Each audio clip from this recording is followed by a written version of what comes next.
that we talk about here today is clearly not financial advice in any way, shape, or form.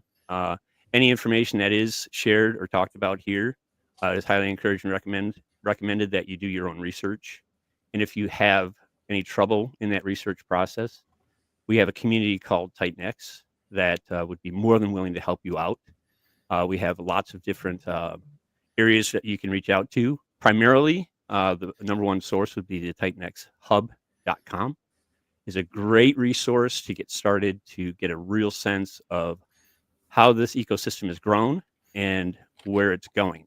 So on that note, a boys from Warper here. So, gentlemen, I like that disclaimer. if you go to get support in the ecosystem chats, keep it in the chats. Don't respond to DMs or phone calls. Oh, thank you, sir. Yes, thank you. You know what? I'm gonna make sure I fold that into my routine. That's definitely a good one. More thorough. But all right, so gents, typically in the lounge, I like to kind of get a sense of where you are and where you're from. Johnny, I guess we can start with you. I guess you'd like being a nerd, obviously. A little bit. But never thought I would be here for sure. But so what was your upbringing like? I mean, where'd you grow up, and what interested you as a kid, man? What brought you to be Johnny? My very, very interesting upbringing, and I say that because, and anyone that has grown up with a military family will know exactly what I'm talking about. But both my parents were in the Coast Guard, so as a kid, I've lived everywhere, pretty much up and down the East Coast. Wherever there's water, I've pretty much lived there. Cool. Born in Florida, moved to Pennsylvania. From there, lived in Connecticut, 2 different cities in Connecticut. Didn't even think there were 2 cities in Connecticut, but I've lived there. Because my dad was working at the Coast Guard Academy at the time. From there, we moved to Williamsburg, Virginia. Okay. I did high school in Williamsburg, Virginia. Then I did 2 years at George Mason University in Northern Virginia. Did you have a season pass to Busch Gardens? I did, and that was back when it was back when it was $100. Yes, that's when I was in the military. I had a season pass to Busch Gardens. Yes, sir. Yes, sir. It was a good time. And then from there, I did 2 years at George Mason University in Northern Virginia, and then I got recruited. Because I played lacrosse, I got recruited and I went to Penn State. So I finished up at Penn State.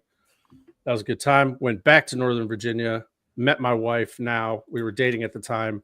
And she basically gave me a text, was like, hey, how do you feel about living in Miami? And I was like, let's go. So yeah, right. It was actually cheaper at the time to live in an apartment on the water in Miami than it was to live anywhere in Northern Virginia / DC, Maryland. So we were like, let's go. Sold everything that we couldn't fit in 2 cars, moved down there, and we gave ourselves 5 days to figure it out. Found a nice little comfy place on Collins Avenue in Surfside in Miami Beach. And then we lived there for a year or 2. Then we leveled up. We moved to a nicer place in North Bay Village. Yeah. Lived there for about 6 years. My wife got pregnant with our first kid, and we were like, well, Miami's not the spot for a family. At least Miami Beach isn't. It's mostly degenerates and vacationers. Yeah, so tourist town. From there, we moved to Kentucky, and that's where I live now. I've been here for about 6 years. Kentucky, yeah. Massive. And you played lacrosse in college? Yeah, Penn State. Okay, yeah. So how about this? I got a question for you, man. Since you played lacrosse, I mean, the origin of lacrosse was originally kind of like the concept or whatever that was founded, or the game itself was derived from Native Americans. Is that correct? Yeah, man. They used to play to settle war disputes. Correct. So instead of just massively just beating each other with bows and arrows and tomahawks, a lot of times they would settle land disputes and things like that with lacrosse. And as opposed to the game that you see now, which is a lot more finesse based, not necessarily I want to kill you based. Physical, yeah. What they would do is the goals would sometimes be miles apart. Oh, so instead of just like a football field that you see now, no, it'd be like one goal's here, the next goal is like a mile away or something like that, and they would literally play to the death. And that's how they would, yeah. So, and then a small boarding school, I believe in New Jersey, was the first school to actually bring it to like into what it is now. Trippy, man. I didn't know they went to the death. That's crazy. Yeah. Yeah, because growing up in Michigan, we had the Chippewa tribe. They were really, really big up there.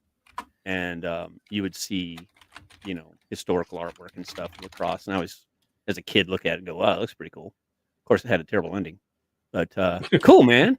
So Nathan, what's your background, bro? I am well, hey, did you see that Rudy's trying to get in? I don't see him. He's not in the green room. He's not in the waiting room. He's actually, I realize he's not in the I'm gonna DM him the stream. I can see if that works out. Huh. Well, I put it in the streamers chat. He's not, I don't think is he in there? He should be. Okay. Well, that's on him. Okay. So, hey, I'm the product of, I'm born and raised in Pittsburgh, and it's like multiple generations of the working in the steel industry. So that went up to my dad from his grandpa, and his dad. Hey, there he is. What's up, Rudy? What up? How are you? Yeah, I don't think I'm in that streamers chat, so we'll change that. I was DMing you for a link, so I can confirm that was my DM, not some random guy. Clearly, yeah. It's like just connect your wallet, and then we'll be fine. We're gonna be all set. No worries. We'll get you taken care of.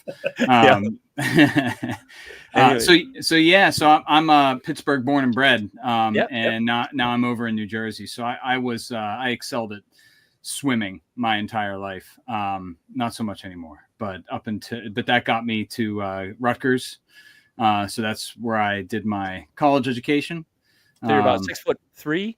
Nah, yeah, I'm actually 6 foot exactly. Yeah, that would be great if I had a couple more inches. But as a swimmers are usually tall. That's what she said. Yeah, a couple more inches would be great. And that's where the we start getting into talking about Tink. Yes. No, I'm just a couple more inches on my Tink. So that's I'm now fully a New Jersey guy. I don't know when I'm going to be out of here, but I got my family here, and all my roots are back in Pennsylvania, in Pittsburgh. So that goes along with everything that comes with that, from sports affiliations and everything. But I'm married into a northern New Jersey family, so it's Mets and Giants and what, baseball? I'm not. Yeah, who knows, dude? Yeah, who knows? those Mets scoring touchdowns, Mets scoring. But anyway, so I and now it's just I got my career, I'm into deeply into this foray into what it means to be a founder in the TitanX ecosystem. Like Johnny, I actually never really thought I'd be here. I thought I'd just be a player and be working the mod duties in the chats. Yeah. But we saw an opportunity and decided to go in it together. So our background, me and Johnny, we go back to being TitanX OGs, but then really getting into the liquidity game. And Johnny was really helpful in me starting to understand, okay, so we got this really great protocol in TitanX, and you have this whole staking feature. And then we were kind of always in the DMs, just kind of weighing the pros and cons. And he turned me on to what liquidity providing means. And the story kind of writes itself from there. By the time it was last, it was last February, I think, when we started that chat, but we're hitting 600 to 700 members strong in there now. That's great. It's an interesting time for liquidity providing. Because we're right on that cusp where it's like, are you going to just have your bags and hold, or are you going to make some? It's going to have to be some smart choices, especially when you're considering gas, Gwei, and the pairs that you're actually working with, and what that means from fees earned versus the actual gas in and out on those things. So, but anyway, so not to say that there's not a lot of good opportunities, and not that we're going to be helping support the community as we move forward in the bull run into what that means as far as what you're holding, what you're involved in, and how LPing would be in that time. So I've learned a ton of lessons over the last year. And I think it's only made me stronger. I'm we can get into some of that stuff. It goes outside of the ecosystem, but we had a lot of our time in playing around and understanding what it means to actually do like liquidity walls and things like that. But that was a base was really our playground for that. But that could be coming back into the picture once we hit a sufficient amount of ecosystem users and start getting the X28 multi-chain address going. So that's going to be cool. Are you laughing at the multi-chain, or are you laughing at your own message? You telling you to let you in? Yeah. Well, that's me. Oh, man.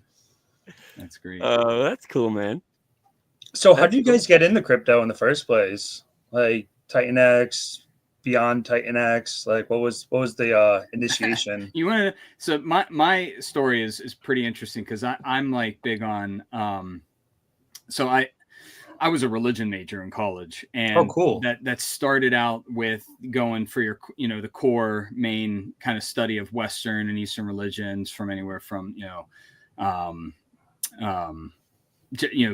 with a focus on like biblical things, but it turned into this big focus on Eastern religions, and got into Zen meditation, which turned into a much broader thing when I met my wife, with looking into overall like kind of energetics and spirituality as just a spirituality combined with meditative practices. And one of these random groups that I was involved in, that was more about like manifestation and things like that. Well, the guy that was heading that up, he's like, I think that, and this is back in like 2019, 2020, where he's like, I think cryptocurrency is going to be the next big thing. And so, you take this group of like people meditating and doing this like energy work together, and then we're suddenly looking at cryptocurrency together.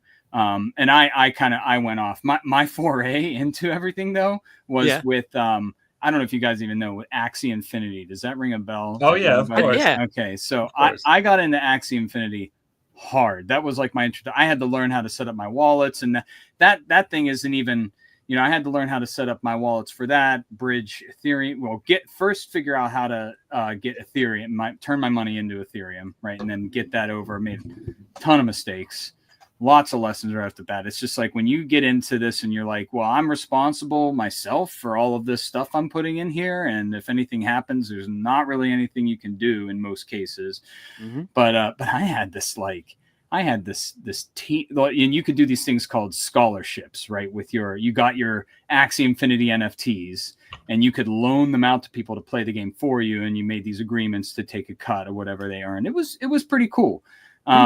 And I stayed on that side where it's like utility as far as like gamification, and I got heavy into walk to earn and run to earn kind of stuff. I think Steppen was the one that came out after that, and that was pretty much what I was doing up until I found out about TitanX.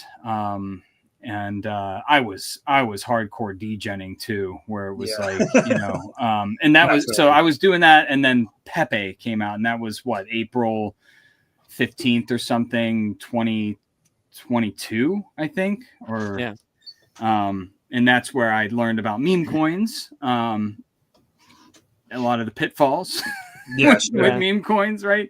And that continued all the way up until I got into TitanX. So I took what I still had remaining and pretty much went all in on TitanX, and kind of been in there ever since, apart from me and Johnny learning and playing around with our liquidity positions and other realms outside of Ethereum. That's cool. So Nathan, I have a question. You talked about getting familiar with just how to get, Earthium into a wallet. But then you said you stumbled across TitanX. So Reader's Digest version, when you read the white paper for TitanX, Reader's Digest version, what was it that was different that convinced you or made you interested enough to do what you're doing right now? I actually had never heard of mining outside of Bitcoin.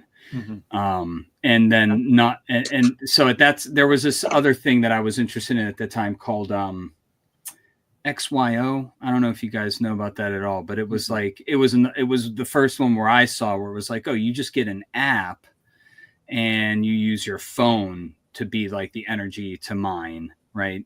And you can convert that over to you can convert that whatever you got there into crypto, into that token.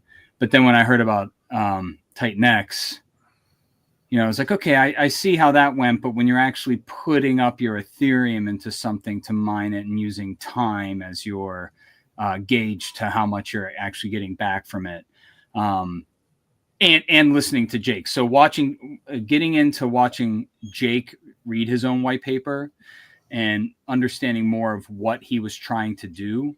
So at the same time, I had no idea about where he came from, a lot of the pulse chain stuff. So that kind of all came after I got into TitanX and started my miners, started staking, and then eventually got into liquidity. But during that time has been my whole kind of understanding of these much larger like interplay between communities, especially when it comes. And I don't know if you guys know, but there's a big interplay between Pulse Chain and TitanX with how everything started, right? So, absolutely. And that's like something you have to understand for yourself. Like how are you going to be the interplay between those? There's some tensions, right? Even with on each side, right? And even if you're fully in Pulse Chain, you kind of have to figure out where you are and who you're talking to and what you want to be doing there. But right. But yeah, so that's kind of where it's like I was really interested in what Jake was saying. A lot of the people that were around him coming from the mastermind and a lot of videos that were released early. I watched a lot of that and I got in right at launch, actually. Had no idea what I was doing. But then I was like noticing these, and by the time you get to like December, and I think December 21st was that really big, that double, or like something happened with the staking payouts where you had like two big ones coincide. Probably had an 8 and a 28 day or something. Yeah, and that launched me into all of my miners that came after that. Nice. You played it well. And so that and I hit claim on that last miner. That's funny. It was actually on a stream with me, Johnny, and Dude were on a stream talking liquidity, and I hadn't really, and this was not that long. It was like a month ago, and I used my last miner to create my Element 280 NFTs. Nice. Awesome. Live. That was live. Live. And I was having a lot of it, and people were like, oh, there's a lot of problems with this website. I'm like, no, it's my computer. I'm like, I have all this stuff open and my wallet was just taking forever to connect. If you watch that stream, it's just like, yep, trust me, guys. My wallet is still, it's happening. Don't worry, I know what I'm doing. but I tried out the LP feature there as well, and it's really cool. I mean, you have a lot of options, especially with and I see where Dude is trying to go. Of course, you have farms to put in pretty much a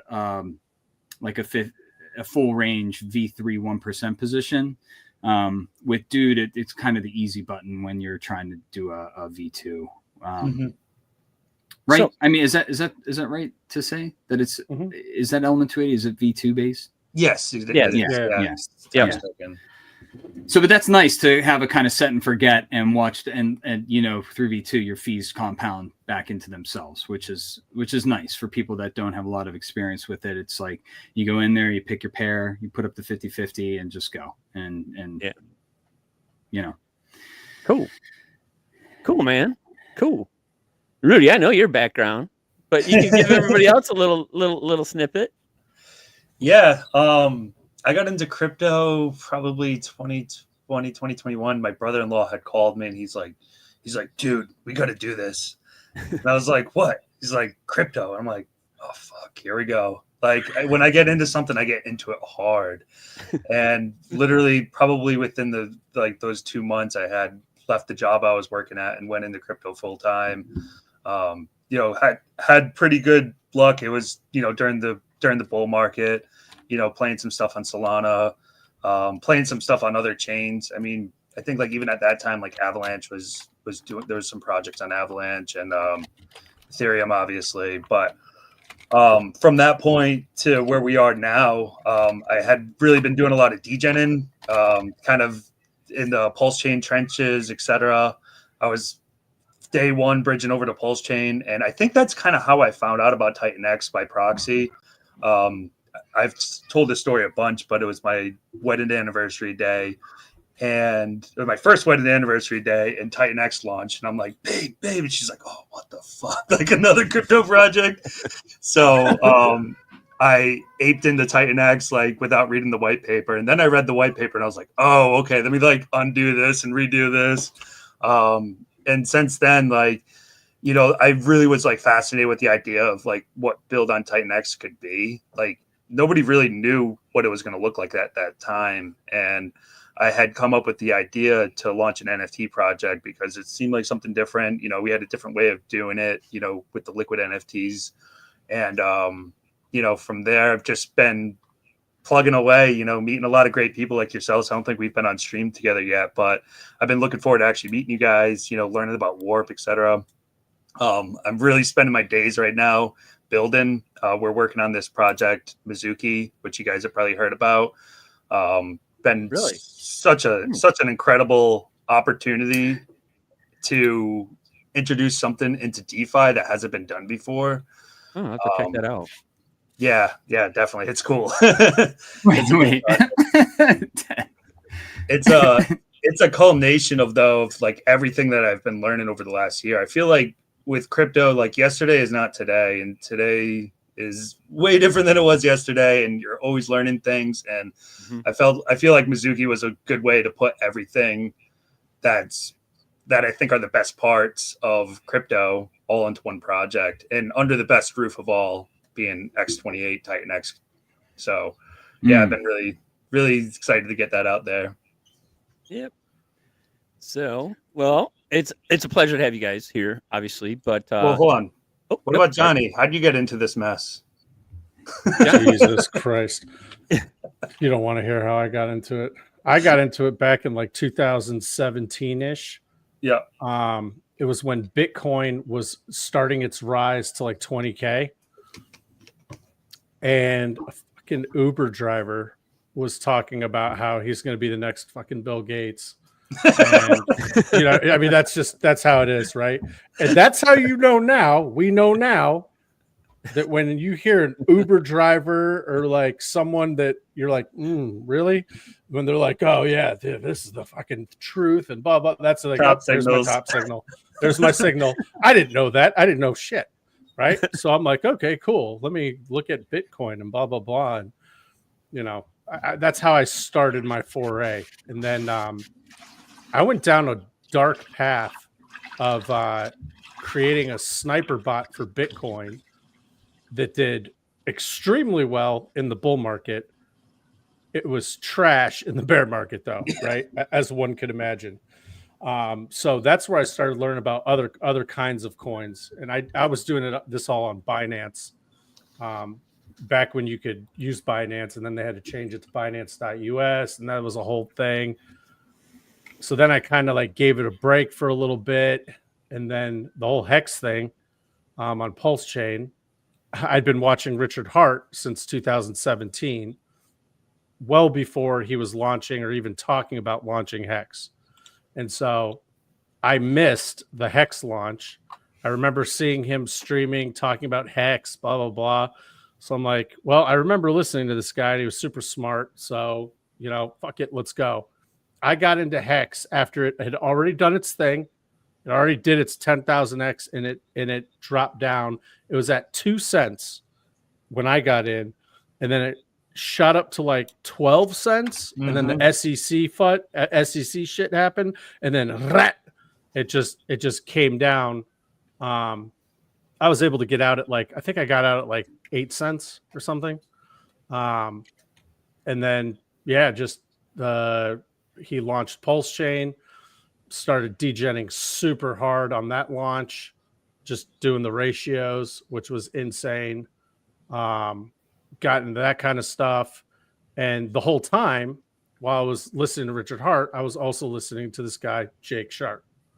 And I remember he used to do a whole ton of, he'd be on streams all the time, talking with like Access Alive and stuff and all those guys, which I'm a big fan of those guys as well. And I remember listening to him and being like, oh, he's coming from more of like a neutral macro kind of thought process. So I was trying to get out of because what I didn't want to do was, because I'm like you, right? If I focus on something, I'm 100% in. Like I am all in, right?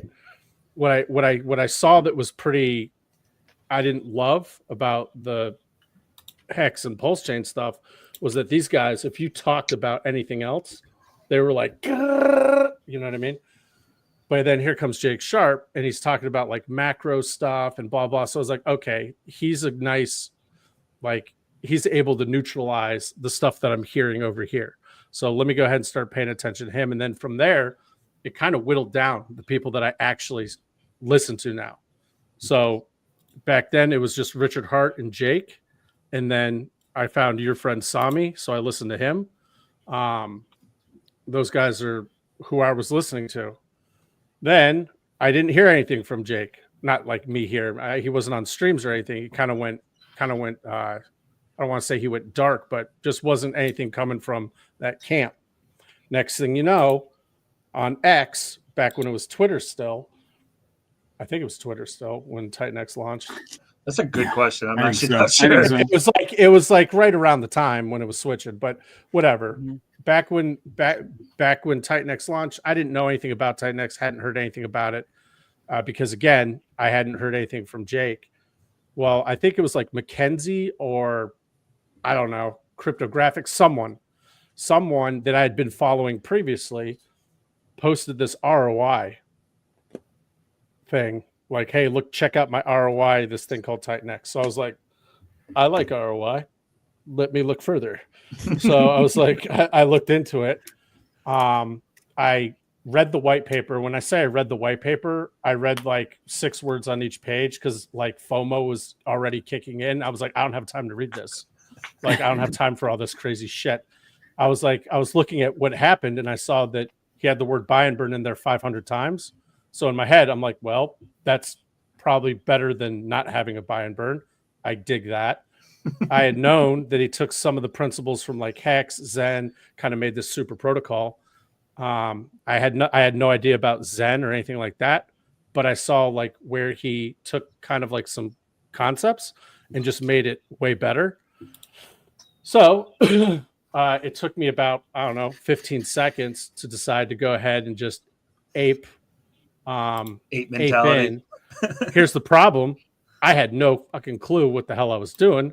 And I did 14-day miners in November. My miners came due December 4th. And if you pull up a TitanX chart and you look at what was going on December 4th, that Holy was like cow. Yes. Way up here. Yes. That's when my miners matured. So Holy I did a 7X in 15 days. And I was like, yep, I'm fucking in it. I am in this. This is what I'm doing. I took $0 profit, 0 profit, and just started going nuts on miners, 90-day miners, longer term, 90-day. Because I was like, lightning sure is not going to strike twice on this. I got super lucky. I'm not going to try to do that again and do a degen 2-week miner, at least with all my money. So yeah, I put it out 90 days, 240 days. And then in that time, that's when the heavy inflation period was coming. That's where I met Nathan because I was in the DragonX channel. The way Titans of LP got started, we were in the DragonX channel. And Jesus Christ, this guy, Eric, was taking arrows from everybody. Mm-hmm. Okay. And everyone was like, fuck you, dude. Like, you took my stakes. You took my jibs. You know? and I was like, calm down. I was like, hold on, everybody. Right. liquidity providing makes you way more money than staking. I hope you know that. And then a lot of people started DMing me, like, tell me more. But the very first person to send me a DM was Nathan. And he's like, can you tell me more about liquidity providing? And literally in Telegram chat back and forth, right? I was basically giving him a 30,000 foot overview on how to set up a liquidity position. I was like showing him videos, and he was just like, dude, we should start our own channel and you need to make videos on how to do this. So I was like, I'm not a videographer. I don't have like cryptographics level of like videos. And he's just like, who gives a shit? Just like go through the basics and blah, blah, blah. And I was like, okay, fine. So I did it, and it just took off. And then we had about 10 people in our group back in February, and we're at like 700 now. I'll say it was astonishing to see when you had like a really small, even a small group of people. And this is talking when we were like 10 to 20 members.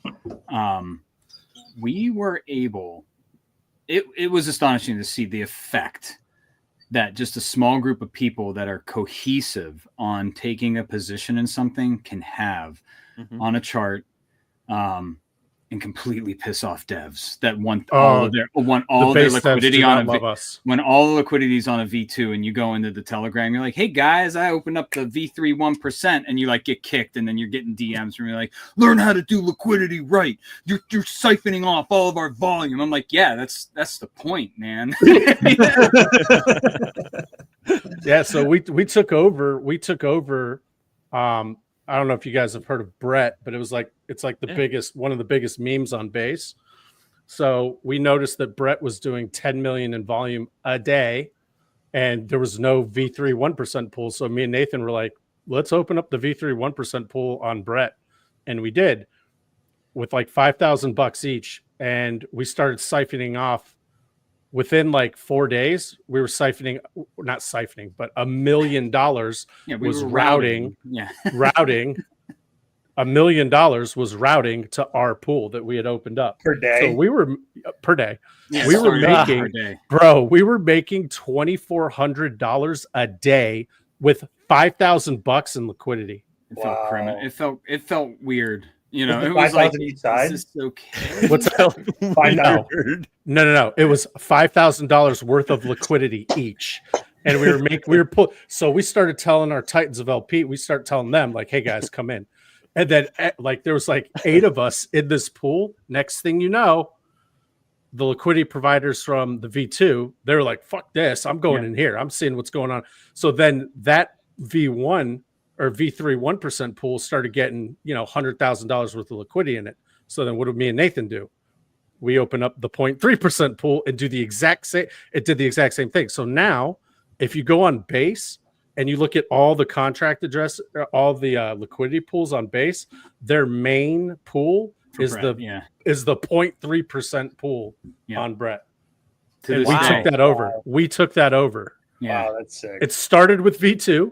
Then it went to V1, or then it went to 1%, and then it went to 0.3%. And that was with like 4 guys on the largest meme coin on Base. Yeah. So that's why it's really interesting to see, like, with the right, base has to be hit at the right time. But if it's like if you're going to bridge X28 over and get the community interested in that, I mean, Base is a hard one because that's DGen Central. Right. And you're going to come in with a white paper and audits, and they're going to be like, I just want to get my, I want to put in my money and get rugged or get my 500X, but we'll see, it remains to be seen. Like if you have a good enough connection there, or you have enough of the TitanX community interested in doing it, an X28 bridge over to something like Base could be really, really cool, especially when it comes to people that don't know how to LP and want to do that with like pulse chain type fees, but it's still Ethereum.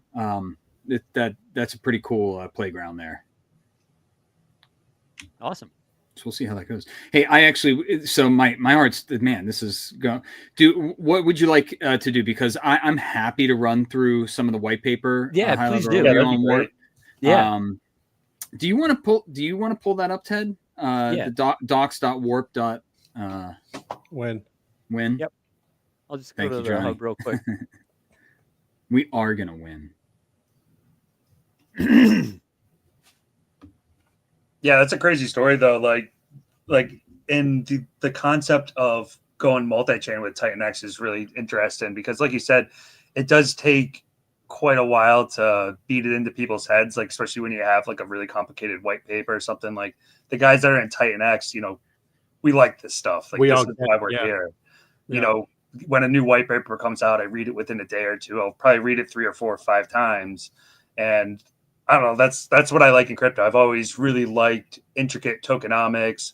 You know, just like the idea of like interacting with the smart contract versus interacting with people. Like you see so many like of these bullshit pre-sales going up. I like at that time on base, man, there was pre-sales that are running 5, 10, $20 million. Yep. And they'll go and launch a 2-cent token with some pictures that they probably hired somebody off of Fiverr to make. Oh yeah, 100%. Like, that's the whole they're thing. up 20x on launch. Yeah, you know, yeah. Those like, guys are up like 20x. Dead in the water. Right. Yep. They just made freaking $10-20 million, whatever. Yeah. It's insane. So yeah, the thoughts on that though is if you can use known terminology, like pre-sale is huge on other chains, especially on base. But if you're talking about a pre-sale that's not, I mean, it's not really a pre-sale, but it's an auction, like a very limited auction. That starts bridging this. My personal opinion is that starts bridging this realm of like, what's a meme coin and what's a protocol, and can you have like this memified type protocol that has a fair distribution as a pre-sale, but it's a extremely limited auction, right? But then you have to start figuring out mechanics that are going to work for the longevity. Like how are you going to have a buy and burn mechanic? Are you going to work LP fees to help support that? You know, that remains to be seen. But I entertain those thoughts. We're not there yet. Not quite. Yeah, so we're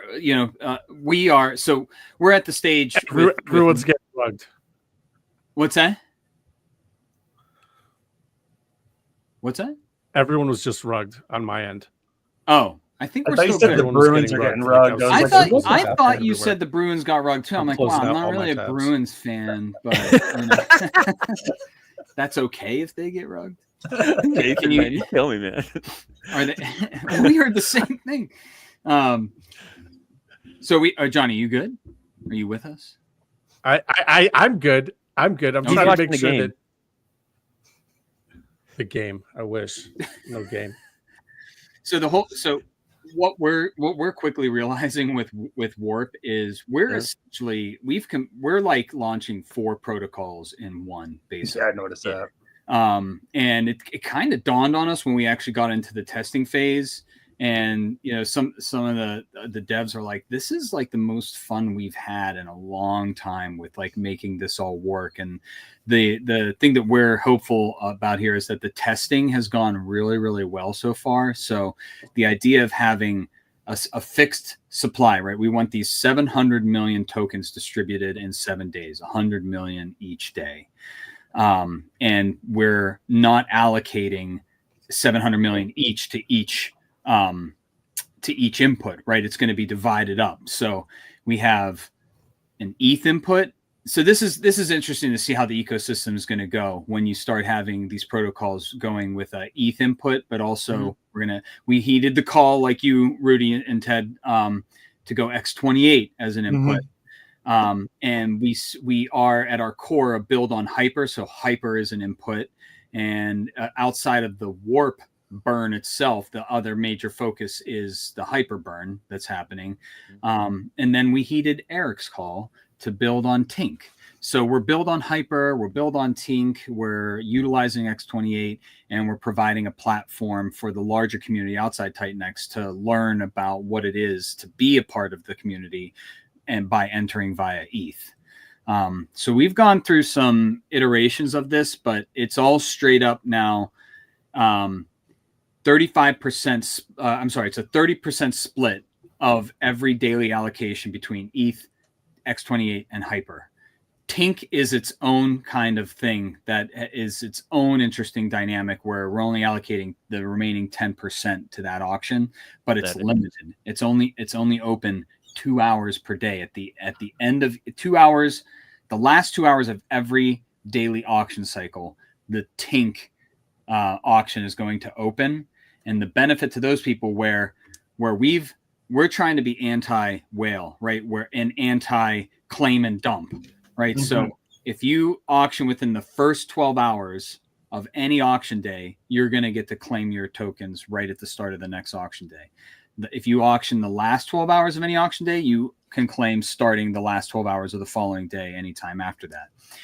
But then the people that are going to be like, well, you can't, we can't do this, get in the last 5 minutes, get our auction in and then claim right away and get the real ROI. Well, okay, here's your Tink auction the last 2 hours of the day, and you can claim those right away. So have your fun with Tink, auction all you want there. You're going to get your warp tokens right away at the start of the next auction day. So we'll see how that dynamic plays out. Now, hey, Nathan, yeah. Real quick, are you going to have is the UI going to have like a timer and stuff for that particular scenario, which you just defined? Okay. Yeah, we'll be showing that as soon as we can. So we're working on the front end.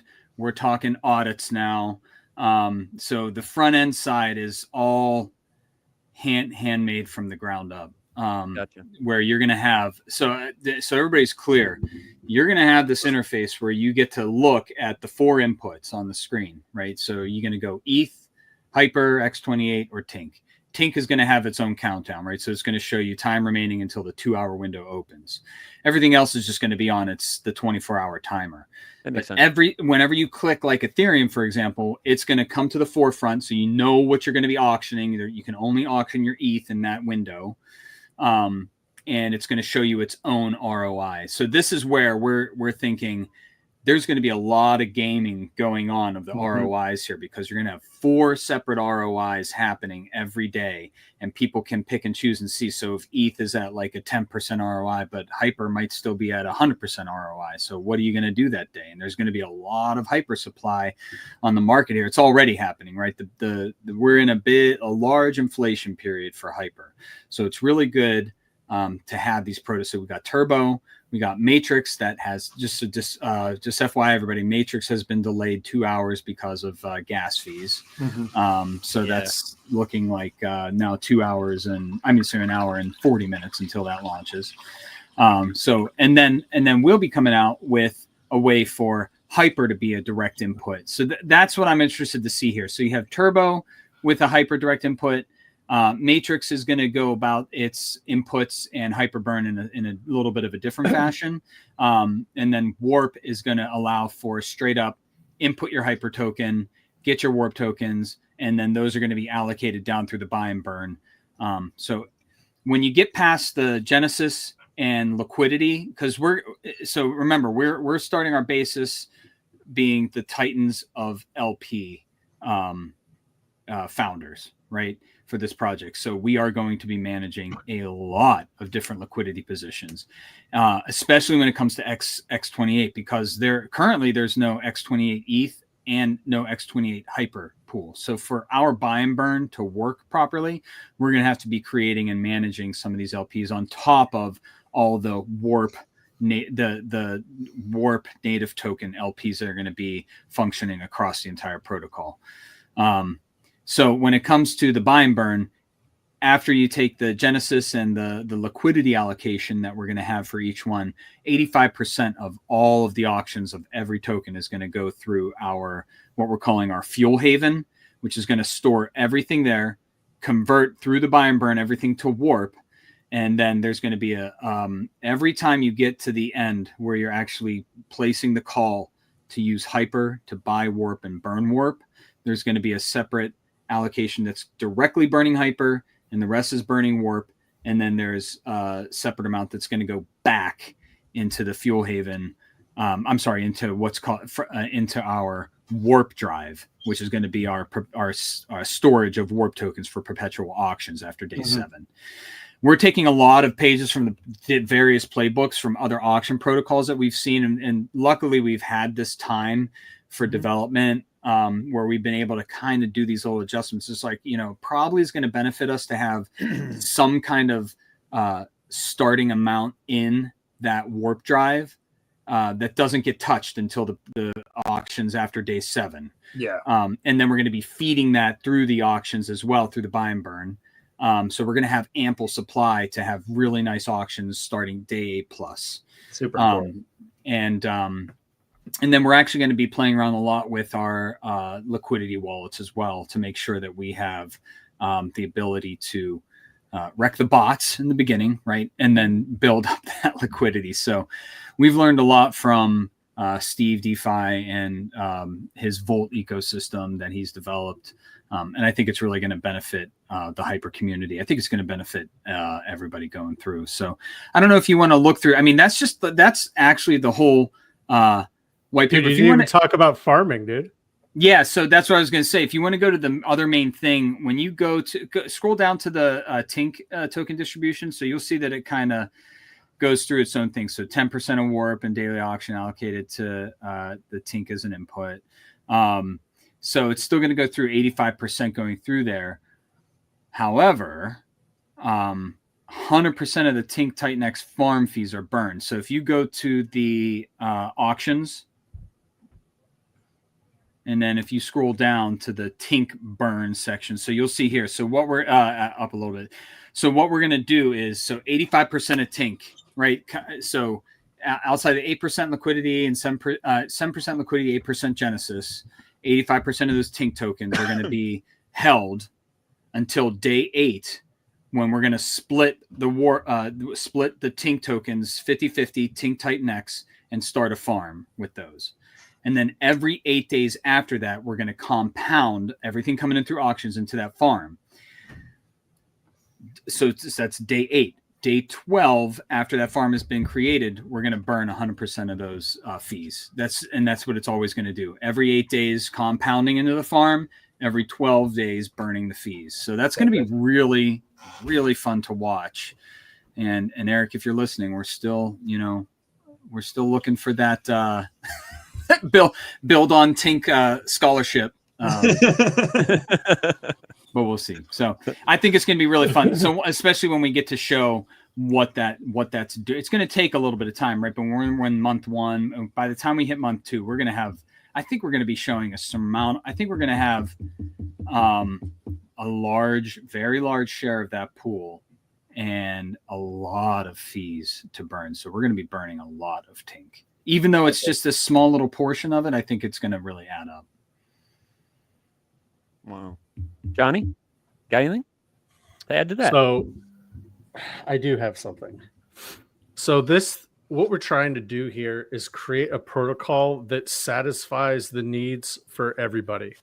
You have your long-term holders, you have your short, midterm, like traders, and then you have your degens. There is something for everybody in this. And we originally were going to do this. We're going to do warp with just 3 inputs. I say just. That's pretty gnarly. But then I forget who it was. But we were like, we're going to piss off all the people that wanted to play the ROI game and get in last second and nuke it for like 2% or 3% or whatever, right? And so that's when we were like, almost as a joke, we were like, bro, degen Tink auction lasts 2 hours. And then we all like paused and we're like, no, this has to happen. This is absolutely has to happen. Let's make this happen. So we were like, all right, what better token to use for like the degen portion than Tink, something that we're going to be farming for anyway. And we wanted to show people, hey, look, if you're making a couple $100 a week or $50 a week or $70 a week, and you're kind of poo-pooing like, hey, I'm not able to retire on my Tink fees, cool. You can use those fees and directly enter our protocol with that. You don't have to swap it for anything. You don't have to swap it for Hyper. You don't have to swap it for X28. You don't have to do any of that. You can just go directly from your Tink and go directly into Warp, and play around in there if you want. That's a way that you can use your tank. And, this isn't something that we necessarily recommend everyone just go all in on. If you only have like $50, dude, come on in, dude. Come on in. Throw some into the tank, right? And see what happens. What I'm most interested in is staring at those ROIs at all times of the day. Yep. The other reason why we wanted to go, 4 inputs is it basically demands attention at that point, right? If you just have one input, you might get people that are just like, I'm like, I check the ROI. The ROI is at like 20%. I know that someone's going to come in last second, nuke that down to 0, which is fine. But we want to have people being able to stare at 4 and be like, okay, Hyper's at 250, ETH is at 350, Tink's at 500. This one's over here at 10. Like, okay, now we have a couple of different options. And who knows? You're going to have people like freaking out, I'm sure. They'd be like, oh, I only got, 1 million warp with mine. It's like, haha, I used less money and I got 20% more than you did, over here on this one. You're just going to have kind of some battles going on which ROI people are going to chase. So for me, I think I have an idea of which ROI is going to consistently be better, but I don't know anything. What the hell do I know? You know what I mean? Like, I could be way off in my thinking. I saw Tink was down to 36 cents yesterday. What's it at now? 46. Yeah, yesterday was a good day to grab. I don't have Dex Screener up. Yeah. I feel it in my soul that Tink's going to be one of those tokens to pump out of nowhere. Hey, Rudy, you're a Pulse Chain guy, right? Yeah. Okay. You remember a lot. So people that weren't in Pulse Chain, we get a lot of questions in the farms chat. We get a lot of people are asking like, what's the price of Tink going to be? What's the price of Tink going to be? And I try telling them, go look up on Pulse Chain, go look up the price chart on Ink and see what that did when it went from like 44 cents to $12 in like a couple weeks. And the only reason why it nuked was because of the SEC FUD. And it's insane. But you remember that? Like Tink. Oh yeah. I remember that. Out of all the Richard Hart core coins, Ink was the winner. That one went $88. Oh, at first. Yeah. In the beginning.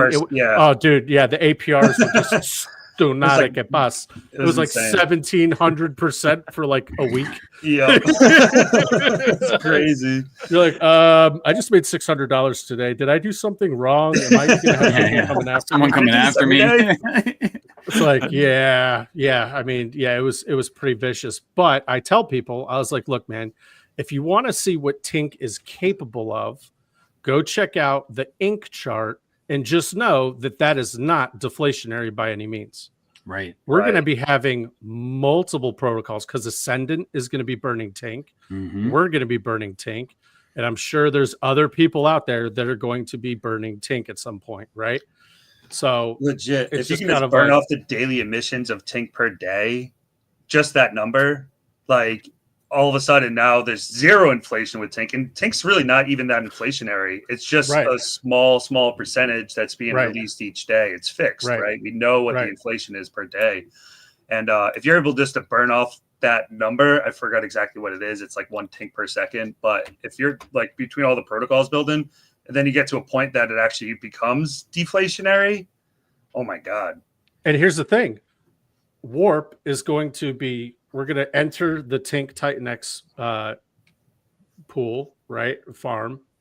And for the life of the project, as long as there's input coming in, for the life of Warp, we're always going to be farming and compounding and earning more Tink, right? So as the position gets larger, the burn will get heavier. The burn will get heavier, and that's just us. So that's just one protocol. Now imagine if there's like 5, I don't know, that are doing something with Tink and burning Tink. I feel like it's a good it'll help stabilize, right? Help stabilize the price, right? Because out of all the protocols, I was saying this on stream with Ted a couple days ago. What I look at, Johnny, hold on a second. Nathan, it's 12:30. Yeah, I'm gonna head out, but I guess I think make the like last a baby and head out. Yeah, I'm guys, chilling. Yeah, so I think hopefully that was good on the white paper. People can ask any questions. I am Zenithan on the chat, so you can ask me anytime. We have the Warp Telegram. You can come ask questions. The only other thing I think I didn't really hit on is everybody has to understand the buy and burn is going to look a lot like it does on Hydra or TitanX or Hyper, where you're starting with ETH moving to X28, X28 moving to Hyper, and Hyper buying and burning Warp. So there's going to be 3 user calls, and each of those are going to be filling up from the auctions every day, but each one is going to progressively fill up the other one more and more by the time you get to the I have the number in there, but by the time you get to the Hyper portion where we're going to be storing the Hyper ready to go burn Hyper and Warp, we should be firing on all cylinders there. It should be looking really good. So, but yeah, thank you guys. I really appreciate it, man. Yeah, pleasure to be on with you, bro. Yeah, Rudy, you're a good dude. Oh, yeah, and you too, Ted, and thanks, you, Johnny. So I'll talk to you guys later. Nathan, you have a tinkful day, and yeah. Well, you keep the tink tank going here, and get everybody informed, and then we'll start our tink bars of soap. All right, brother. We'll be in touch. Take the stink off with Tink. Yeah. All right, guys. Take the stink off with Tink. Yeah. Woo! Oh God. Yeah. We had some great conversations the other day about Tink, and I was just saying that I'm not a big TA guy. I learned the hard way that if I try trading, I'm just gonna get fucking wrecked, dude, bro. Same. I it's not that I suck at trading, because I was really good at options trading on the stock market, but Tesla doesn't nuke 75% in one day.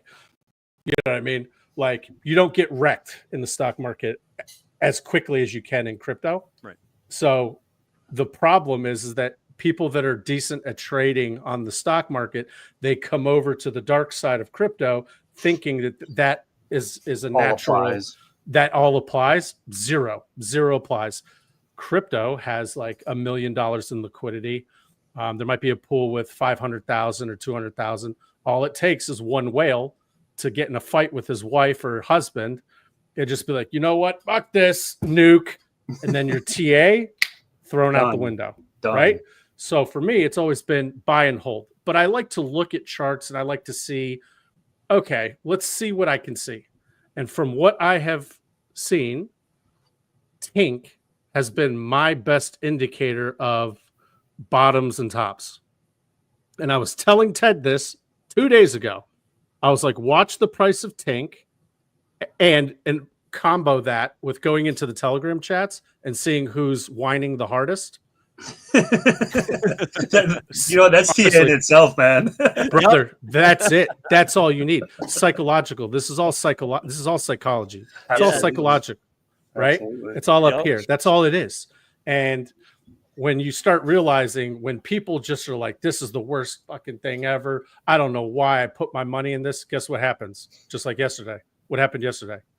Jesus Christ. Bro, what was Jake X up, dude? Oh, 70%. 70%? Is that good? Yes. I don't know. Yeah. I don't know. Is that good? Whatever.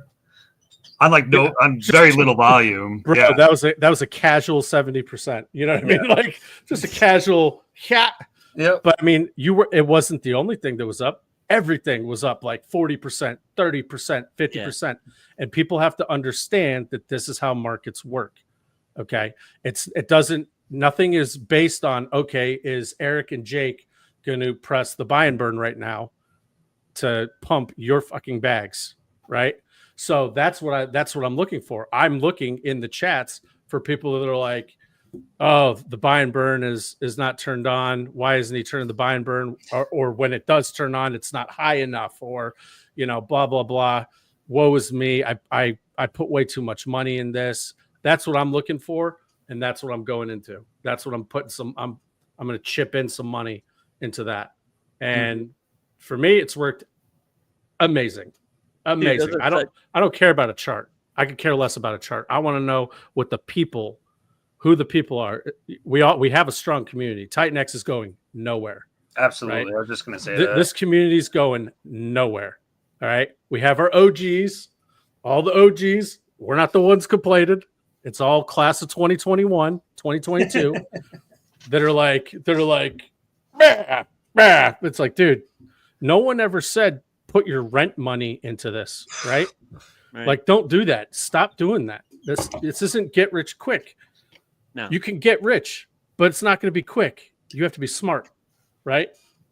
And I don't know. That's what I've always done. I'm interested to hear what you guys look for when you're looking for like an entry into something, or do you just like screw it? I'm just going in right now.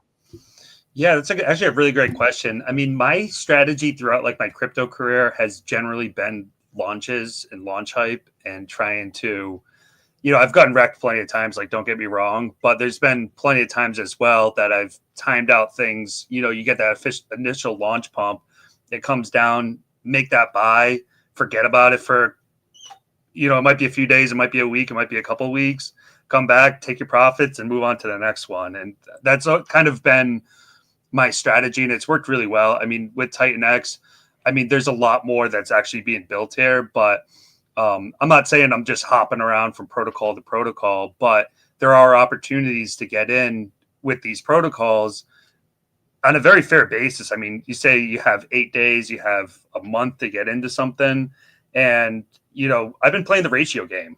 Like everything, I'm not looking at it in terms of dollars. I know where TitanX is going, so I'm always just in my mind, I'm always just trying to get more TitanX. What gets you more TitanX? Whatever gets me more TitanX, right? So I'm seeing a pattern with these different launches that are going on.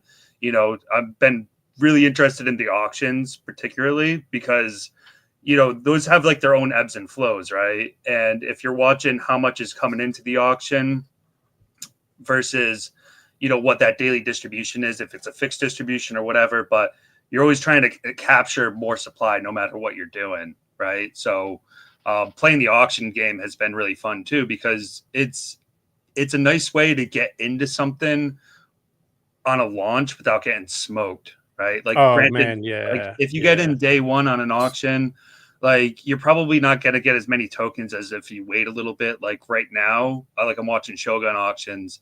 I went in a little bit heavy, a little bit too hard, a little too fast, but right now is where I see like major opportunity, right? Yeah. Like the price came down a little bit. And because everyone, just like you, everyone goes hard at the beginning. Yeah. And it kind of I don't want to say it loses steam, but it loses that like new shiny object, right? Yeah. Yeah. For that sure. everyone covets. Yeah. There's other squirrels in the neighborhood, man. I mean, squirrel. Right.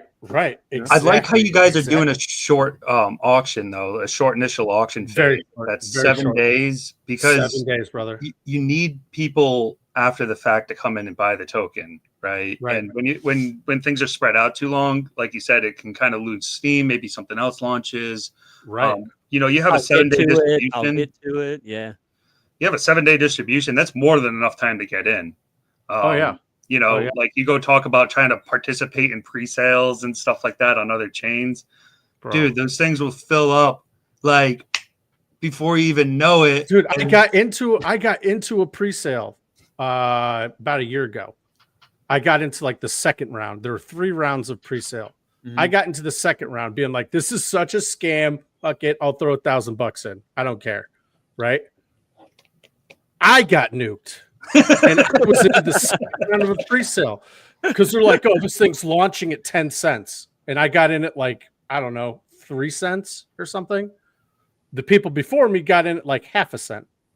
So it launched at like 4 cents and then just died. I was like, well, I knew that was going to, I kind of figured that was going to happen, but I needed to know. I needed kind of like when TitanX. You remember that for TitanX? That was a quick bro. That was a quick run. Yeah, that was right after JakeX launched. Everybody went crazy with right after JakeX launched. Everyone's like, I don't know what's going on here, but it didn't rug. It didn't rug. So JakeX is like, okay, it didn't rug. It's probably legit because if you're rugging, you rug that day. or maybe the next day. Like that's it. Like these things do not last long. So TitanX, it could have been awesome. I don't know why they rugged it. It could have been cool. The memes were fantastic. I mean, dude, the Telegram channel was degen to the max. Okay. it was just porn pretty much for the most part. But I remember I'm like, for sure, this is a rug. I want to be a part of this rug though. Yeah. I want to get rugged. I got about $250 burning a hole in my pocket. I want to watch this. I sat there. They launched. I got in. Me and a buddy got in over the phone because I told them, I'm like, this is 100% a rug. I just want to be a part of this and watch how crazy this is because it goes against every ethos checkbox there was. None of them were checked. So I was like, this is a perfect example of what Jake has been talking about, blah, blah. But I want to live this. And I want other people to live this. So we sat there. I put my $250 in. I don't know, 3 hours or 2 hours into it, rugged. And I was like, thank you. I was like, what an absolute masterclass. A perfect rug. Well executed, guys. You done hosed the community for like, I don't know. They didn't get much. They got like $12,000 or something. Oh, I don't know. I don't know how much they got. It wasn't like Pulse Latina. What's that? A 10. Oh yeah, a 10. Oh yeah. It was what an absolute devastation. But you know what? It's funny because you don't hear people talk about it in the community. No. So they had garbage they had ass participation. Their participation was garbage. But it's like, okay, if I noticed that their Telegram channel was at like 2,000 people or something, I would have been like, hey guys, this is a rug. Everyone knew it was a rug that went in. Everybody. Yeah. I was in that Telegram. You have to be fully aware. Not one person was like, oh, you mean to tell me that a coin called TitanX rugged? Huh. No one was surprised by that. But a lot of things were learned. Lessons were learned that day. And ever since then, I haven't seen another like bad actor like that come in and just, launch something and then rug it. Has there been? I don't know. There was a guy that tried to leech onto the Titan Legends community early on. It was called like Robot Dragons or something. Yes, I remember that. And he was airdropping. Robot Dragons or something like that. Oh, okay. And he was airdropping all of the Titan Legends holders. And I was super sketched out at first. So I got on the phone with him and I talked to him and he had this idea of, bridging to other chains and all this stuff. And, we talked for, I don't know, half an hour or so. I was like, all right, well, he might have good intentions. And sooner than that, I guess they minted out the collection and he launched a token, rugged it, and that was it. So I think he got away with like 10 grand. But yeah, that was pretty sad, actually. I felt really bad about that happening because they were trying to target our community, which at that time there was only a couple projects on TitanX, a few at that, and a couple being built. It was so early on. Yeah, I never even heard of it. I had never even heard of it. It was like a quick 5-day thing. Yeah, and I bet you I got like 25 or 30 of those.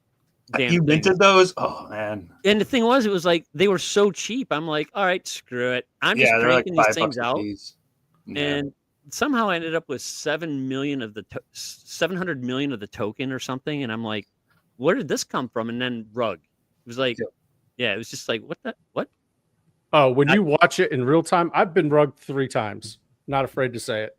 Oh, I've been rugged probably, dude, like 50 plus times. Bro, when you watch that candle of death, you're just like, it gets to the point where you're like, God damn it. Like the first time you do it, you're like, no, my life is ending. After that, after your first, because everyone remembers their first. The first one, I went into a honeypot, lost 20 grand. That sucked. Wow. Yeah. It sucked. Wow. I was in the P-Dye community, and some dude had come out with a coin where you could stake your P-Dye to earn more P-Dye. So I was like, okay, that sounds like a cool thing. Everyone was saying it's going to rug. Everyone was saying it was going to be a rug. But I was like, man, yield. That's all I saw. I didn't hear. I just saw yield. So what did I do? I had 23 million P-Dye, dude. 23 million. I got in at like 3012 or something. Okay. Yeah, I look at what my wallet would look like right now, and I'm like, I want to slap puppies. But yeah, so the token itself worked. It was fine. You could trade it back and forth. So I was like, okay, I get it. It doesn't seem like it didn't rug. So I'm like, okay, cool. I staked all of it. And then the honeypot was the staking mechanism, the contract for staking, because it was liquid, right? You were supposed to be able to get in, get out whenever you wanted, right? So I instead of just doing like $100 worth and trying it out, I went all in. I went all in and it was at that time it was worth 20 grand. But what I can say about that, A, it was my own fault. I was stupid. I was chasing yield.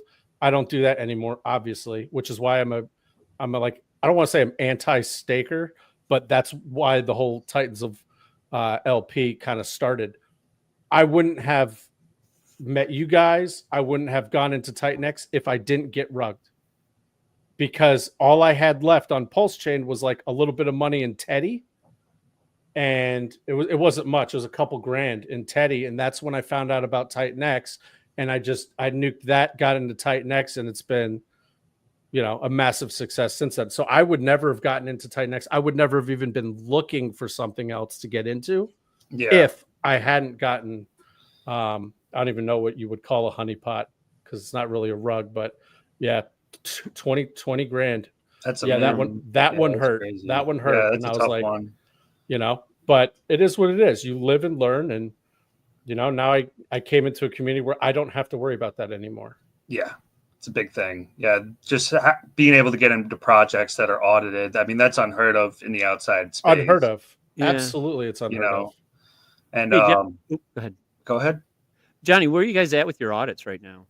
Or have you even gotten that far yet? No, we haven't. So right now we're getting quotes, but I'm glad you asked. It's going good. It's going good right now. We're massively testing the front end. Yeah. So that's my biggest thing is we're going to have not a bunch, but we're going to have buttons that people are going to have to press. We want to make sure that, like Rabby and all these different wallets will connect, and that's going to be okay. We want to make sure the buy and burn does what it's supposed to do. Right. Mm-hmm. And that's my biggest thing, because the code is the code. Mm-hmm. And pretty much the guts of our code has already been audited like 9 times. If you count all of Steve DeFi's, all of Steve's like pillars that he did. Yeah. With the auctions. Yeah. Cause the main guts of it are very Volt-like in mechanics. So, as far as audits go, my biggest thing is, first of all, I want to test the front end. I want to make sure the front end, because the code I already know is going to be, the code should be just fine. But speaking of audits, and I don't know, Rudy, it sounded like you were about to say something. I was going to say, it's you guys have a lot going on. So the front end is so important, because that's your whole user experience. Like somebody comes on and if it wasn't clear on like ROI or when their tokens are claimable, et cetera, like you have to think about all of those little details, and people don't really realize what goes into just showing a stat, right? Like, if you just want to show like a timer or something, well, then you have to be able to connect it with everything else. So I'm sure you guys have your work cut out for you there. Yeah. No, absolutely. We are. And the testing part, the good news is the testing is going great. Right now, the devs are we're in the quoting phase of getting some quotes for some audits. But I definitely wanted to say something about that, because I don't think the average user that's not a founder has any idea how much an audit costs. Nope. Some of these guys are charging 20 grand starting for an audit. Now, to an average user, they just look at a founder and they're like, "Oh, you guys are all worth millions. That should be no problem." No, that is not. Dude, we're all those guys. we're just dudes, just like all of you guys. That is funny. With great, with in-depth knowledge and great connections and great ideas. That's really what it is, right? So I saw a post on who was it? I think it was GooGod. Came into it was either Warp Chat or Titans of LP chat, and he posted it. He send a little Twitter post, so we rate it always, right? By the way, if you post a Twitter post in Warp or Titans of LP, we will rate it regardless. So nice. Just to let you know, Well, if you want more eyes on your stuff, you're welcome to throw it in ours because we love everybody. Great. So thanks for that. Of course, brother. So he posted something. So he put a little Twitter thing in there. I click it and it goes to Brandon from buildthetech.com, also on the Morpheus team. And then also helped build Gelato on Pulse Chain. But he posted something that caught my attention, talking about how part of buildthetech.com, what they're offering is they will be able to offer audit services as well for significantly cheaper than, what's out there. And so I DM'd him. I got on a call with him, and we both were just talking about how now a lot of these auditors, and I'm not saying they're not worth the money. That's subjective. But let me tell you this. I will tell you this, right? I don't think that an audit should cost more than a protocol, or 2 audits cost more than the damn protocol itself. Everyone's talking about fair distribution, fair launch. Where's the fair when it comes to that? Now, the argument will be you get what you pay for. Okay, let me tell you what you get when you hire my in real life company. Okay, so in real life, I work for a cybersecurity company. I do sales, right? Work for a cybersecurity company. The team that I work with is called Red Seer. They're like the #1 penetration testing team in all of cybersecurity, okay, in the US. These guys are the best of the best of the best. Those are the devs that I work with. We don't charge fucking Fortune 500 companies $20,000 to do a penetration test on their whole network. Now, what does that get you? Let me explain what that gets you. When you hire us to do a penetration test, our guys go in and try to hack everything. They hack your servers, storage, access points, routers, switches, VLANs, everything. Okay. They want to see where you are susceptible to attack, where you're vulnerable, right? That takes a couple of weeks, hardcore. Because I mean, it's a process. They will also do physical security checks. They will try to break into your building. Wow. Okay. Right. And see how easy is it to access your building? How easy is it to access like a network closet? How easy is it to take a thumb drive and just plug it into a computer? How easy is it to do that? So they're physical as well as doing stuff remotely, trying to hack in. Okay. Cool. This is a huge process, a huge undertaking with professionals that have been doing this for over 20 years, right? 20 plus years. Now, when they're done, they come up with like an 80-page document. Every single line of code that they put into, like whether they're using whatever they're using as their software to get into the system. A lot of them are Linux based. So like Kali Linux or whatever, every single line that they type in, every single command that they try to get into, they have a written report on everything they do. It's like 80 pages long. Not only do they tell you what they did, but they also give recommendations on mitigation, okay, and how to prevent it from happening, what they recommend as far as what Volta can provide, what we can provide, my company, what we can provide to help mitigate all that kind of stuff, right? That doesn't cost $20,000, but you mean to tell me that a couple guys sitting in I don't know where to look over some code. Now I say some code. I'm being a little cheeky. Obviously it's pretty in depth, but I have a hard time believing that we can do a whole network penetration test on a Fortune 500 company and mitigation and help resolve that for less than the cost to audit code. Because I work with devs and I tell them how much these guys are charging. They laugh so hard. They're like, dude, we are in the wrong damn business. I'm just going to say that. They're like, what is that? I'm like, yeah, how fast can you learn Solidity? They're like, and they'll look it up and they'll be like, I already know half of it. Yeah, like, I already know half this. So I understand that to develop it takes a lot of time, takes a lot of effort, takes a lot of energy. And I get that and I respect that. But to look it over And I've heard what these guys do as far as auditing goes. They're not sitting there with a magnifying glass, handwritten, going over every single line like that. You know what I mean? So when Brandon comes out and says, hey, look, my guys can do it for way cheaper because we don't believe that it should cost $20,000 to go over your thing, right?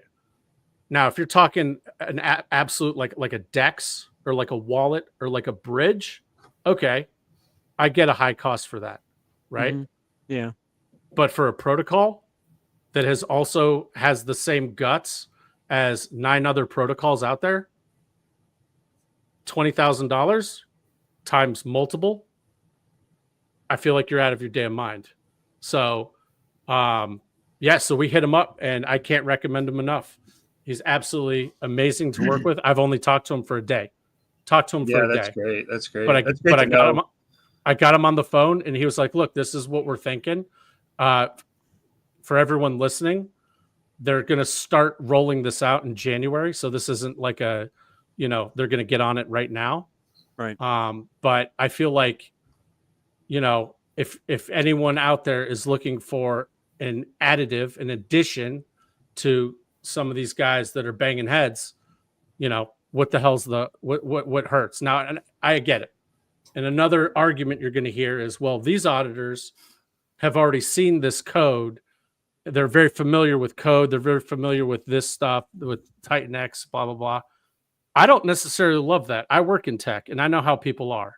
Yep. And if you're looking at the same code day in, day out, you might get lackadaisical. Okay. I'm just saying. I'm not saying they won't, but why not get a fresh pair of eyes who hasn't necessarily audited this code 9 times already that could skip over something? Why not give someone with a fresh pair of eyes, a chance? And here's the other cool thing. Morpheus has nothing to do with Warp. Buildthetech.com. Like, they're not building our code. They're not doing our website. That's like another protocol. So what I'm thinking, and this is what I was telling Brandon, I was like, what an awesome way to show people, not only do founders work with each other, but yeah, you could say that all you want, but why not show it by walking the walk? It's like, hey, look, we are working with the same guys that did Morpheus. Okay, look at their chart right now. Looks pretty damn decent. Look at their UI. Look at their interface. It's like best in class stuff, right? These guys are very professional. And I was like, I have no problem working with, another team if they can bring something like that to the table. And I am going to be shouting their name from the rooftops. Yeah, it's funny you bring that up because I remember when Brandon posted that. He's good people, man. I mean, he's great. Even before he posted that, I had interacted with him, and we kind of got a little relationship going. And good, honest man. He's a veteran like myself, so we got some connections there. But I reached out to him last night on the very same issue, Johnny, and it was comforting to know that within like 2 minutes of me DMing him, he immediately responded. I mean, just immediately. He's like, "Hey, brother, how's it going? Blah blah blah." He had some general questions. He wanted, just things to take something to his team today. Yeah, and that was basically, how many contracts we had, so on and so forth. And yep. While this is going on, I'm in Telegram with Rudy, bouncing back and forth about, hey, this could be good. We could save some money here. And I just have trust in him from just knowing what he does, his mission, the way his views and everything. And if he's going to put that company together, and if he can take us on and help us out, man, that would be just fabulous, because it just truly solidifies a message that we've been sending as a community, that, we're here for each other too. This is an ecosystem, right. And it's unique in a sense. And we can say, and I want to say this, we can say, there's no other ecosystem out there like that. There's no other ecosystem out there like that. We can assume that. And the probability of that is very, very high. It's very, very true, because it is a nasty, it can be a very, very nasty place. Mm-hmm. But I've seen footprints of other communities, because, Johnny, kind of like you, you look at ratios and stuff like that. I spend a lot of time, and I'm out I'm out in rabbit holes in other communities, in chats, in streams, in shill sessions, just absorbing everything everybody's saying.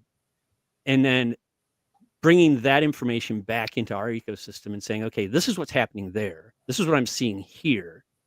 Yep. So, but what we have here is sound, it's solid, it's proven. And to have Brandon, offer that to the community and being a part of the community. That's massive. Alone, it's incredibly massive. Yeah, because he could very easily hide those guys and just use them for himself. Mm-hmm. And he's got every right to do so. But here he is saying, hey, look, there's a problem. I found it. Here's my solution to said problem. What's the problem? The problem is that these fees are getting a little out of control. And as the bull market starts going up, guess what's going to happen to the fees? You think those are going to go down? No. No. So, what about the builders that want to come out with something in February or March? Right. What's that going to look like? If it's 20,000 now, how much do you think these guys are going to charge, in February, March when, hopefully, right? ETH is going even higher. Yeah. ETH starts going nuts. These guys are like, I'm going to need 30. I'm going to need 35. I'm going to need 40. Right. And then where do you draw the line? Where, how much is too much? I can only say for me, based on my experience and what I actually sell in real life and the dev teams that I work with who are top of the damn world when it comes to network security and what we charge, I'm like,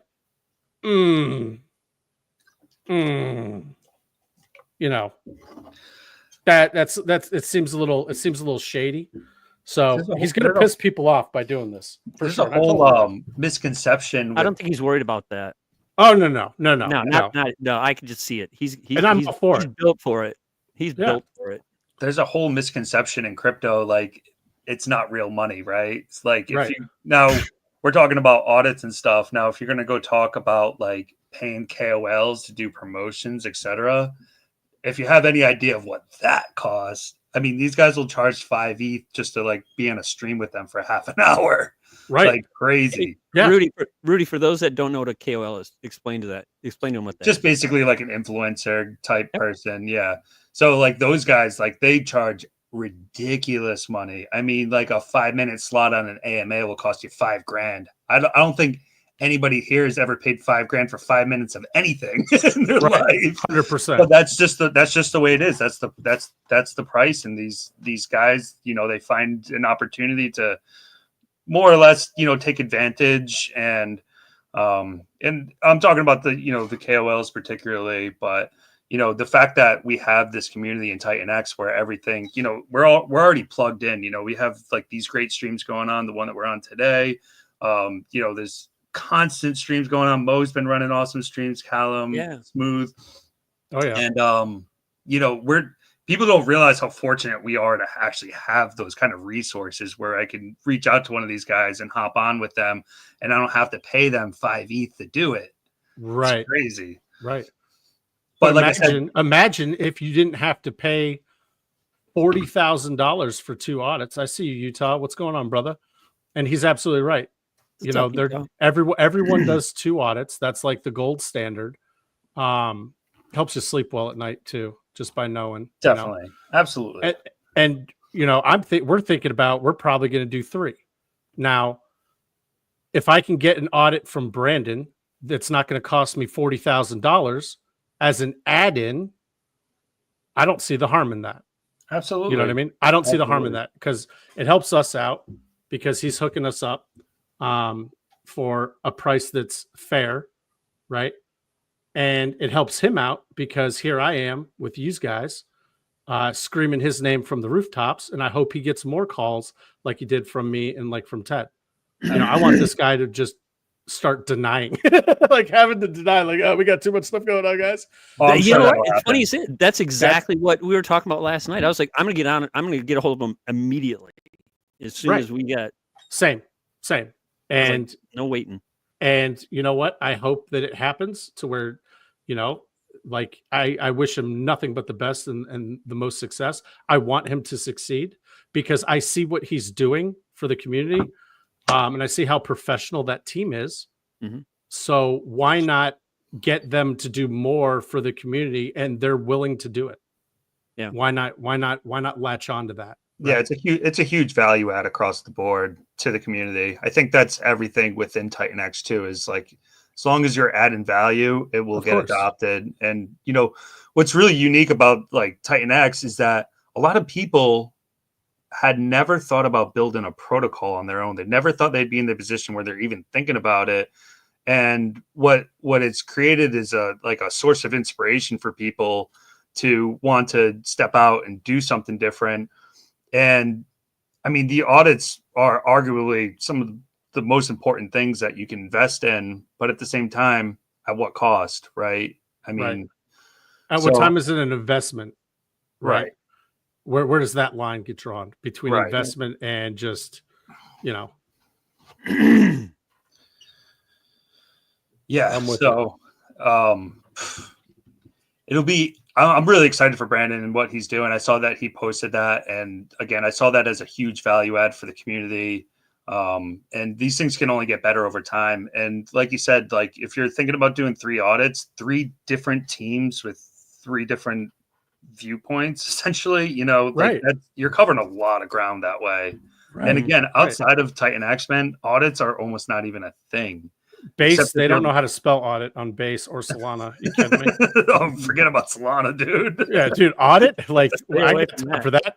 Like, I go into this and thinking it's going to be an 80% rug. Like, that's their mentality. Yeah. And hopefully we'll be able to make enough noise to where those people kind of dip their toes into what we have going on here and saying, oh, you mean nothing has rugged? You know, nothing's rugging? What's the deal here? Yeah, like, how do I get in on a pre-sale? There's no pre-sales. Well, how do I make money? How do I do this? There are ways to make money in crypto without having to do scammy shit. Absolutely. Yeah, that's a hard one to beat into people too, you know. I mean, I've seen a lot of people over the last few years like kind of get to like, I mean, what these scammy kind of people are is that they're desperate. Right. Yes. And they figured out a way to manipulate people. And a lot of crypto is quite literally people stealing money from one another. A lot of it, you know, a lot of like a lot of like these meme coins and stuff that launch that are supply controlled, like the team, people don't realize it. And I'll just put it out there, but like Brett, right? Brett was very supply controlled. That was it still is. I'm pretty sure the team held 70 or 80% of the tokens. Yep. I was just about to say 80%. Yeah. Yeah. So you talk about, you know, something like that. And now everybody's fighting over the crumbs, more or less. Yeah. You know, and these guys are sitting on, at this point, billions. I think. Yeah. That'd be like one of us launching a coin, a 1 billion token distribution, but we have 800 million for ourselves. Exactly. So you just leave the crumbs basically on the table. It's like, hey guys, you poor peasants fight over the 200 million. I will decide when this chart goes up or down. Yep. Yes, that's exactly right. And what they do, and I've actually listened to them on a road trip on my way back from Michigan one time, and the chart did start taking a dip, and they went on this pump run for like 5 hours, and they're like pumping this chart to get it back to where it was before it went to the dip. And it was a 5-hour ordeal. I didn't listen to the entire 5 hours, mind you, but it was like I kept checking in and they were still trying to get it back to where they wanted it. Once they got it, they just, all right, well, hey, you know what? It's been a long run. All right, we're good. Boop, ended the show. Yep. You know, it's just like it was. And the thing was, they were just begging people to just, come on, we got to get it up. We got to get it up. We got to get it up. And you just saw it. Just crip. Yep. That's the thing that I never understood about scammers. Well, I get it. They're lazy, and for very minimal work, they can get $5,000, $10,000. I get it. But to me, I'm like, God, this seems so fucking exhausting.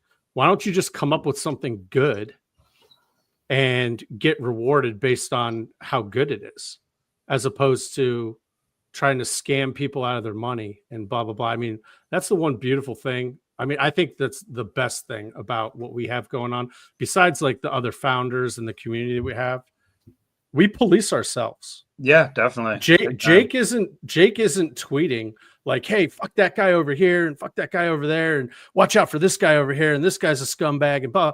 He has to say that zero. He doesn't have to say that. We police ourselves, and we all get along. Everyone, pretty much for the most part, loves each other. Yeah, huge. Which is also, I mean, it almost sounds kind of like hippie kumbaya-ish, but at the same time, it's like, haven't you been looking for that and searching for that? Yeah, I'm down with the hippie theme and the kumbaya. I mean, hey, no, you know what? It's way better than what the hell else is out there. Because what else is out there is an absolute war zone. Yeah, and it's not. I mean, just people stealing money from one another. People stealing from one another. Yeah. Look at the pump fund shit. I mean, look at the statistics of that. I mean, the people that actually make money are like next to zero, and then you see the scammers. Exactly. And then you see people posting like their profit and losses. I mean, they're not real. They're just right. Like, dude, like I made $1 million this week on a meme coin. Like I put in 120 bucks. Yeah. Now you're a millionaire and a huge influencer. Sure. I just checked it out. You have $14 in liquidity, so I'm gonna go ahead and call bullshit. Yeah. Brett's up to 1.65 billion market cap right now. Yeah, we got into it when it was at like, I mean, it went up fast, bro. It went up fast. I think we were in it when it was like 500 million ish. And then it kind of went 500 million to like $1 billion, then back down, then back up. It kind of did this for the past like 9 months. And now base is having their little resurgence now. Yeah, I don't see Brett going away anytime soon. No, it won't. It won't. I just laugh because I'm like, if you know what's going on behind the door. I made more money LPing than just buying it and holding it, which is sick. Ass backwards. Yep. And I would never recommend anyone to do that, by the way. Definitely not financial advice at all. But, you know, that's one of the things that we want to bring to when we launch Warp. Something very, very important that we want people to understand is that the guys that are launching this, I mean, we are heavy in the liquidity providing game. We understand liquidity. We understand markets. We understand market psychology. So these are some things to think about, you know, when you're like, oh, I don't really know these Warp guys. Been on plenty of streams. We're going to be on even more when it comes down to, you know, once we're going to audits, we'll be everywhere. We'll be screaming from the rooftops just like we're supposed to. But I have in the Titans of LP channel, go in there. I have videos on how to set a Uniswap V3 1% position, all the way from basics to advanced. Like, I've never gone to Uniswap before. Cool. I got a video for you. All the way to, okay, I know how to do liquidity positions. How can I make a defensive strategy? How can I make an aggressive strategy? How can I how do I provide liquidity in a sideways trading market? I have videos for all this stuff. It's all free. And I want to say a couple months ago, I don't now because once we announced that we're launching Warp, I stopped. But I was doing free one-on-one one-on-one sessions with people, as long as they could match up to my time. Because normally I'm okay to do streams and stuff like late at night because I got a family and all this stuff. Today happened to be one of those days where everyone's out of the house. But yeah, so I did like probably 20 or 30 one-on-ones with different people from all over the world. Most of them are from England. Help me out to refine my skills a little bit. I know I could use some work with it. I'd get on a call with you guys, no problem. But I don't announce it to the public anymore, like free. Just because I'm a founder, so I don't want there to be any kind of like impropriety. You know what I mean? Because not that I would tell you to do it, but I could very easily just be like, yeah, go into Warp, dude. LP on Warp, only use Warp. You know, and none of this is financial advice by any means. So. Right. And I don't want anyone to think that. That's why I kind of kiboshed that. But there was a long run there where people were just like, hey, man, I had people that were like, I have $5,000. I had people that were like, I have a couple hundo, you know, what's the best strategy to do here? And I was able to help them out. And this is important for other people to know. I want people in the TitanX community to know that there are a lot more people than you think with a lot of money. Yeah. They're just quiet. They're just quiet. The ones that are the ones that are doing this, those are the guys that want to have a lot of money. But the guys that are in your Telegram groups that you never see talking ever, those are the guys you got to watch out for. Because in the Titans of LP group, I mean, Shrey, everyone knows Shrey. Shrey's in it. He's a friend of the channel. This guy could buy and sell pretty much damn near anyone in TitanX, damn near by himself. This guy's just an absolute monster. And me and Nathan were joking around. We're going to start a podcast, like an LP podcast, right? And that's something that is true. We want to kind of do something like that. That'd be great. Nothing necessarily to do with Warp. It would be mostly like just an LP kind of thing, kind of like in general. Yeah, kind of like what you guys have going on here, but more of like an LP thing. And he was like, yeah, for our first segment, we can invite Shrey on and be like, if I had $500,000 of play money, what would be a good, what would be a recommended play?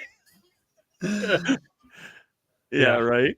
But yeah, so it's very important for people to know that we have a lot of people that are good people with a ton of money that want to see this succeed, and they will do anything in their power to help make TitanX succeed. So all the people that are looking at the charts and they're poo-pooing, I mean, not now, who's poo-pooing now, but anyone who's looking at a chart on a red day, just have solace in knowing that this isn't a bunch of like 18-year-olds with like $300 that are in this ecosystem. No, a lot of people have a lot of money. Big money, yeah. Big money. Yeah. Big time. It's really interesting seeing the distribution across the protocols as well, because, you can't just look at the TitanX distribution and say, okay, that's it. I mean, you can look at the liquidity pools there and get an idea, but there's guys in other protocols that are, got their money tucked away in Dragon X, they got their money tucked away in Full, et cetera, et cetera. And needless to say, there's some freaking whales out there, and they want to see this thing succeed. But again, like you said, they're not the people that are noisy about it. They're always the people that are kind of in the shadows, or you wouldn't expect it. And it's amazing when you actually get in touch with a true real life whale. Yeah. Oh yeah.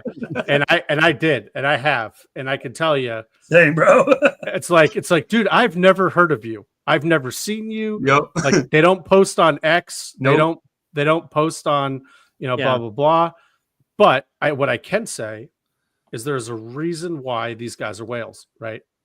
There's a reason why these guys are whales. And if you look and see on chain, you can follow what the whales are buying.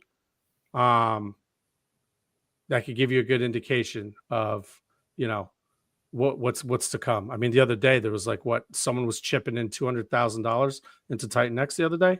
Yep. Mm-hmm. That's pretty cool. Yeah, people are watching this, and I mean, I think the whole idea with TitanX too is that we're fueling a demand-based economy, right? Because what is TitanX without demand? And all these build on TitanX projects are all designed to create demand within TitanX, right? I mean, we saw what happened when Volt launched. I think that was a really, really good example. I mean, we're just breaching all-time highs, or local all-time highs, I should say, with TitanX. There's a lot of economic energy moving around. Even the projects that launch after Volt got like a good chunk of, people kind of rotating, et cetera. And it's really powerful, the idea of building demand through TitanX. Like X28 is going to be a huge factor in that.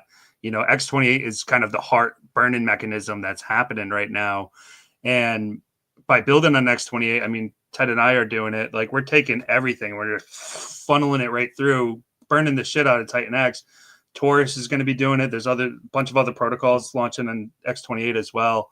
And it's just so important that, we're not only reaching out to the inner communities, but we're reaching out to those outer communities as well. So I think it's really smart that you guys are accepting ETH as an input, for instance, right? Like, we're bringing more ETH into our economy. Because I'm excited to see these things start to unfold, because right now we're just in a pressure cooker. Dude, we're in a pressure cooker right now. And the reason why we wanted to go with ETH We definitely wanted ETH. And then the reason why we pulled in Tink is because gas, when we started this, right before we started streaming today, gas was at 50 Gwei, right? And I was like, and I had said something to Nathan. I'm like, God, of course, gas goes up high when Big Mike Stud is about to launch his, his thing. And I was like, are you fucking kidding me right now with this Gwei price? And but that's really honestly one of the reasons why we wanted to utilize the coins that we chose, because we feel like plenty of people have big bags of each of these coins. We don't want you to have to swap into one and then start swapping, and we don't want you to lose money. The other cool thing is, well, I think it's cool, is that we will be able to, for the user, the fee that the user gets when they call the buy and burn, we're going to be able to turn that up and down. Yep. So like if gas is like stupid, you have to and adjust it. We're going to be able to adjust it so that, because we don't want anyone to hit our buy and burn and lose money.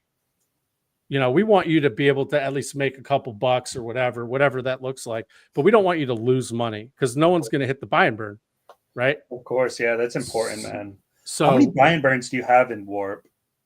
It's nothing crazy. I mean, we're going to have like three, or the buy and burns is going to be like 3 buy and burns. Those are the main ones. Yep. And then we're going to have some user called functions for compounding back into our Tink farm. That's a good idea. And then another one for nuking the Tink fees, burning the Tink fees. Is there a reward built into that? Mm-hmm. Cool. Nice. Yeah. That's a great idea.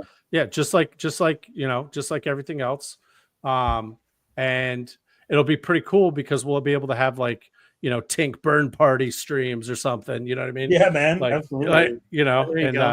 Or like when the Tink auction opens, we'll stream for like, all right, DGen Tink stream. Here we go. You know what I mean? Or something like that. We can have fun with it. And that's the whole point here, is it's got something for everyone, right? And four main liquidity pools: ETH, X28, Hyper, and Tink. Yeah, and here's the other important thing, is that we're going to be creating a bunch of liquidity pools. So, if Warp is extremely successful, that'll be because of us. If it's not successful, that'll be because of us. What we don't want to have happen is all of our stuff routing through the main liquidity pools and dragging price down. Yeah. So we're starting all of our own liquidity pools. All of the stuff is going to be routing through our liquidity pools. So the worst thing that happens is Warp, sayonara, didn't work out, but nothing else will be harmed in the process. Yeah. No animals were harmed in the making of this movie. Right. Yeah, and that's one smart, thing. man.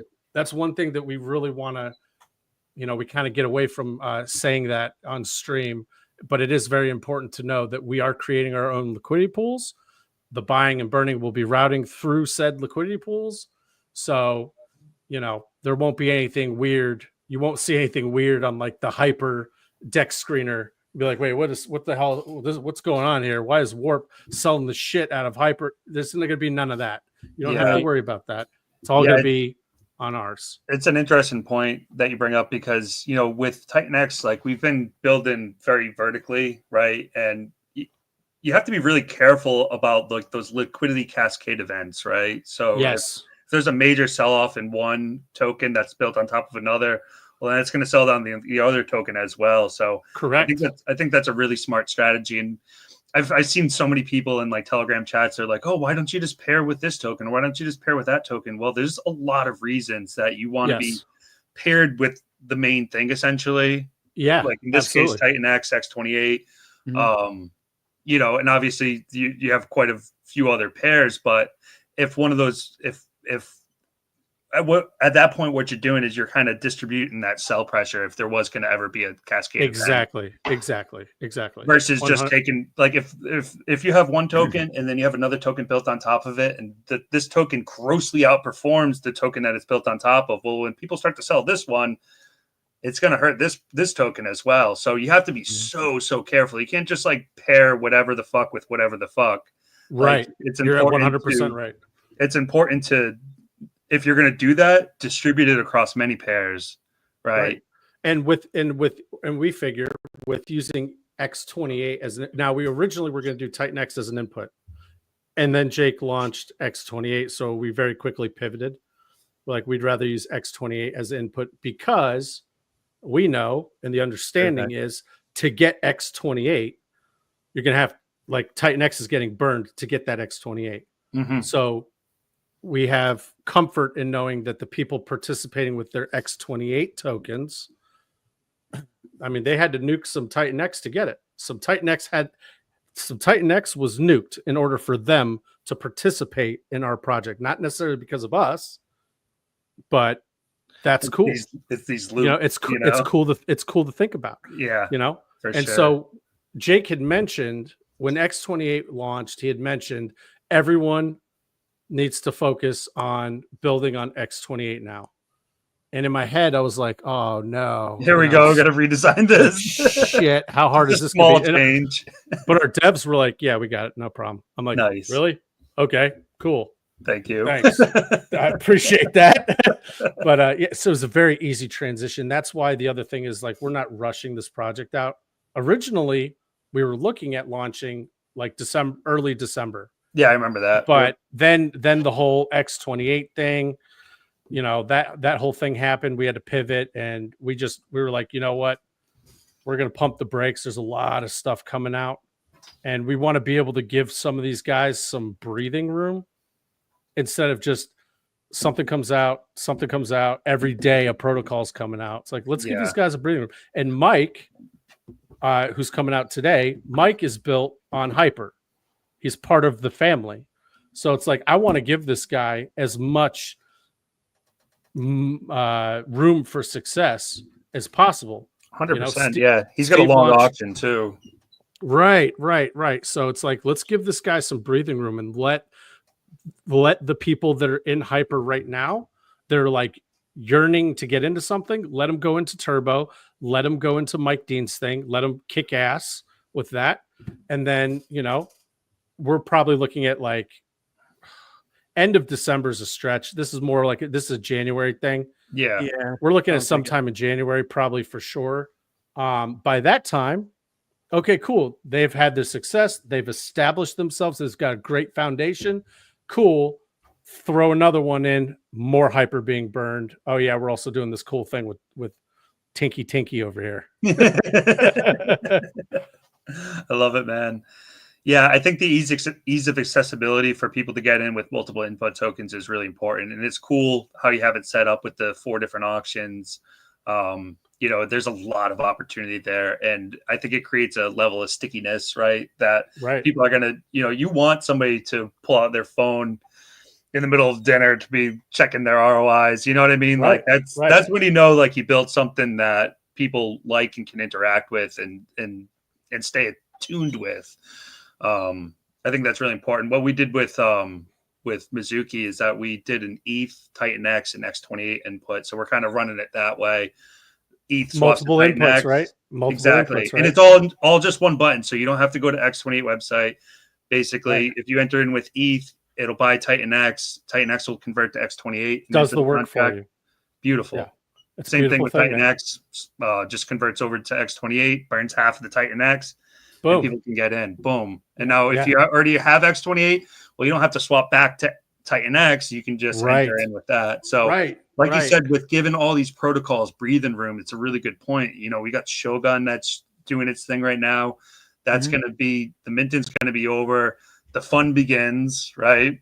And then, hopefully by the time that we're looking to launch, whenever that may be, I want to say January at this point, but basically, what would be a good scenario for us is that, people are starting to kind of, the momentum is kind of shifting a little bit and moving into other protocols and things are getting distributed out. So it's going to be really interesting to see how it unfolds.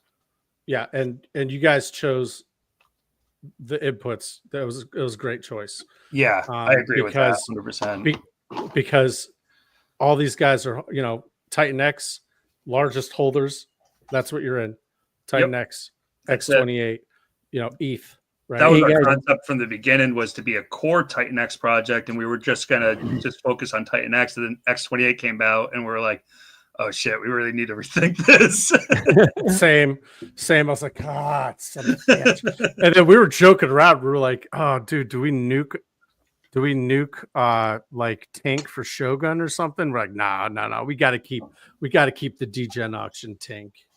That's a pretty sick idea, and I like how you have the auction claimability spread out as well, which I think is really smart. Yes. We're doing something a little similar, more similar to Mike Dean. So we start with like an 8-day mint, like a straight mint 1-to-1, and then switch over into perpetual auctions. And basically there's like if you enter in the auction in the last hour, you have to wait an extra hour to claim your token. So it's not as aggressive as what you guys are doing, but it's smart, it gives your protocol room to breathe. Right. You're not giving the ROI to the bots. That's 100% right, dude. Let them try. Hey, if you're a bot or you want to play that game, go for it. You can get in. Bots don't read the white paper, do they? No. You deploy a bot. I've deployed bots before. I know exactly how this game works. You deploy your bot and it just does exactly what it is told. Yep. Unless you're copying and pasting the white paper into the damn code for this bot, it's not going to know, oh, there's a wait, shit. So yeah, you just bought at the last second, right? And now you got to wait. Now you got to wait your turn, homie. Yep. And I think what'll be interesting is to see, at least for us, one of the interesting things is like, with all the auctions that are coming out now, what you're seeing for the most part is everyone just sits around and waits for the last hour to see when the ROI is, and then they all hop in, right? Knowing that it's going to go down, but it's like, maybe there's a chance I get some of that ROI.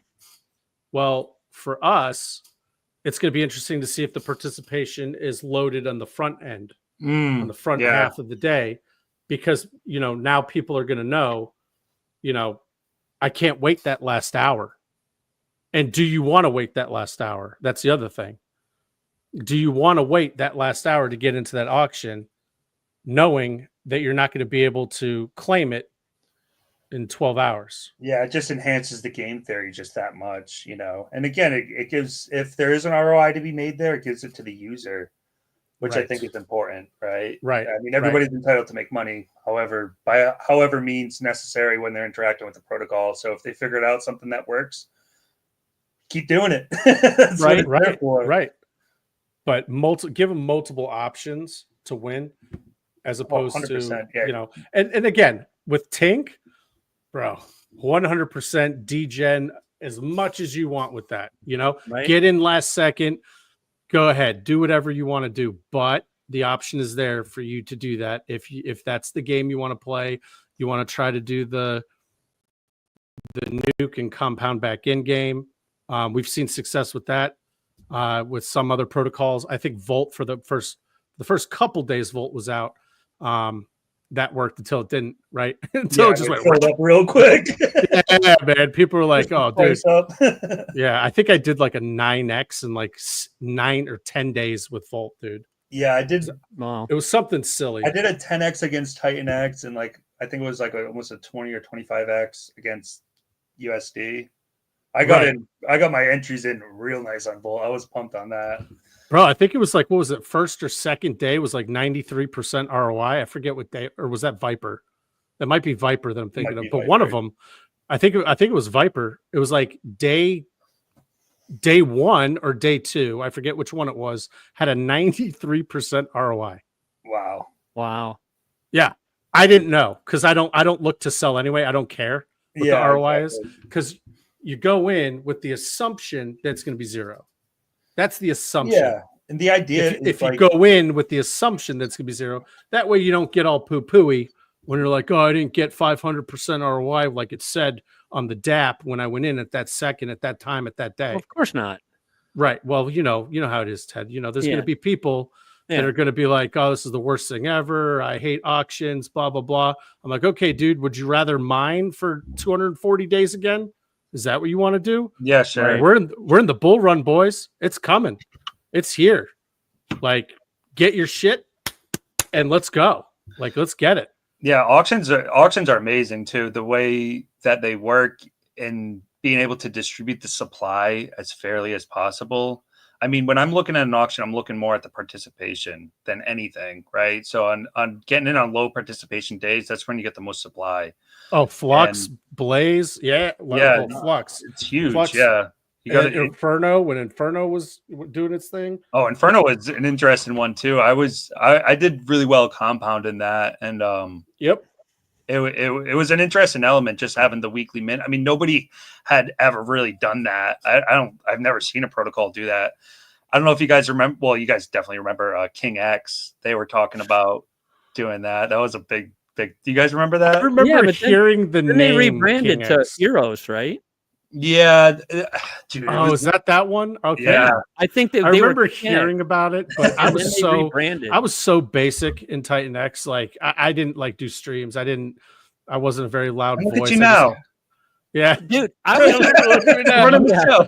I got my black hoodie and black hat on. I'm ready. Let's go. Let's go. Look at me now. Yeah, I was so basic back in the day. You know, just kind of like, oh, I'm gonna put a X post out like, hey, TitanX is great, guys. Thumbs up. Don't look at me. Shit. Yeah.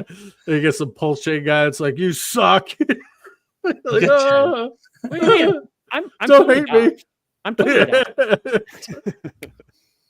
Yeah, it's interesting as a builder getting out there for the first time. You know, like how was that experience for you? It seems like you were more in the pockets previous.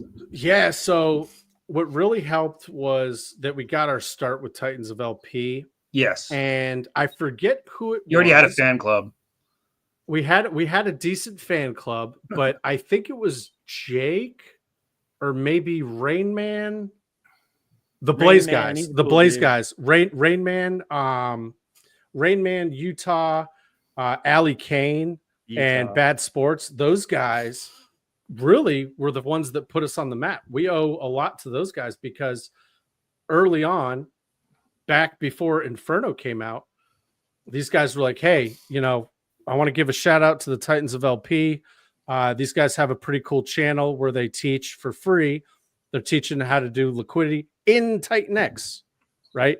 98% of everything that gets talked about in Titans of LP is TitanX. Mm-hmm. Every once in a while, someone will come out and be like, hey, Nathan and Johnny, can you take a look at this coin on base or whatever and tell me if it's a good idea or whatever? We'll take a look at it and we'll let them know truthfully.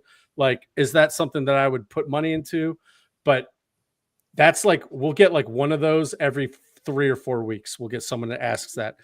It's all TitanX, and that's the whole point of it. So they gave us a couple shout outs on their streams, and then what ended up happening, we had 30 people in our Telegram. Okay. Like after like a couple of their streams, like shouting us from the rooftops, we grew to like 250, 300, like that. And then Jake. Seriously, rooftops? From the rooftops, buddy. Dude, that's fucking cool, man. That's like so fucking killer. And then from there, Jake had Jake and Eric. Eric gave us a really good shout out. That every time Eric and Jake like mention your name, like you're gonna get participation regardless. So Jake mentioned our name a couple times, and then next thing you know, we were at like 400, 500 very, very quickly. And it was because of that. It was because, you know, they were helping blast names. And then we started getting a lot more active on X when back when Eric put out his call to action. Like, hey guys, everyone's too fucking lazy. Everybody's gotta work. start fucking clicking, motherfuckers. So we were like, all right. We got to do some work here. So when that happened, that's really when we made our huge push as the Titans of LP to like go on streams and, you know, talk about what we have going on. So when it finally came to like talk about Warp, it was actually a pretty easy progression for us. And plus I'm in sales and Nathan's in sales also. Nathan is actually like super secret time. Nathan's like pretty high level in this company. Don't tell him I told you that. Like he's actually like important. I'm a sales guy, right? Like they could just come up to me and be like, your job's nuked. Your job's nuked. Nathan, he's a dad. Nathan, we're both dads. I got 2 girls. He's got a girl and a boy. He's got a girl and a boy. Family guys. Obviously, that always comes first. Unfortunately for the streaming community, that always comes first. It has to. It has you to. know, you get it. You know what I mean? Yeah, So, exactly. Johnny, so you want to yeah, hear something crazy? When I do. Rudy and I first started talking, and this is a protocol I don't hear talked about much, and I want to bring it up. But originally, I proposed to Rudy that I wanted to build on Hydra. Okay. So that's one thing that maybe I'm mistaken, or correct me if I'm wrong, but I don't hear a whole lot about Hydra whatsoever. No, and you won't until it gets like one little monthly green candle. Right. Once Hydra gets its like monthly green candle that's like, you know, a little bit bigger than just like a little nubby. Yep, yeah. Once it gets its first little monthly green candle, that's when you'll start hearing people talk about it. But if you're looking to buy something, that's usually not the greatest time to buy. You want to buy when the price is depressed, when everyone's like, this was the worst idea ever. Fuck you for coming out with this idea. You saw what I sent you last night.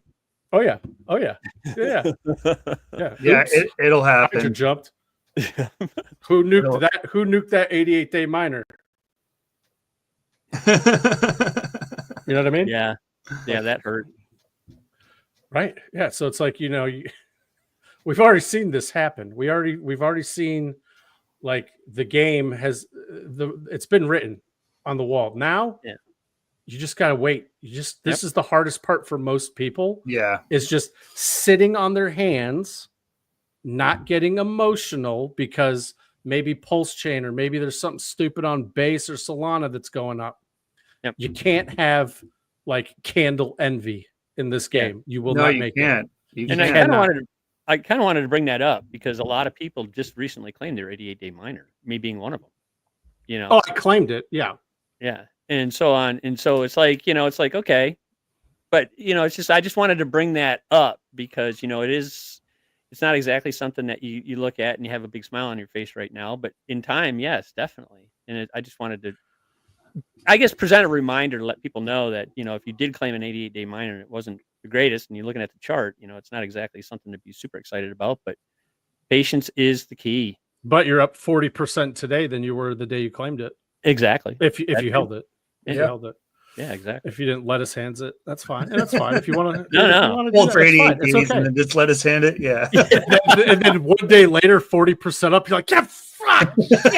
You know, like, bro, that's how the game is played. Yeah. Yeah. No, you're right. It took me 2 cycles to get my shit together and learn you're not better than the market. You're not smarter than the market. You will not be able to out trade the market. Out of 100 people, two people might make it trading, and they're only going to make it from now until a year from now. That's it. That's when they make it. Yeah, they got a short window of opportunity. You might have 3 people that come out 10%, that do 10% in a year. Okay, you might as well just put your damn money in, you know, S&P 500. If that's what you're chasing is 10%, how many trades, how many taxable events did you just incur to do that? How much money did you pay in gas every single trade? Like, you know, that's not where it's at. Mm-hmm. Where it's at is the most boring and simple thing, which is you just buy it, you hold it for the cycle, and then you can go ahead and sell, right? But the people that are chasing, they'll get into something, they'll nuke that whole position to go into something else. See, there's a difference between taking profit. Mm-hmm. There's a difference here. I'm not saying don't take profit. That's not what I'm saying. What I'm saying is if you put in $2,000 into something, don't necessarily just keep nuking that and going into something else. Because right there and there, that $2,000 is not going to be $2,000 in whatever you get into right away because of gas, because of slippage, because of all that stuff. You're taking a 3 to 5% hit.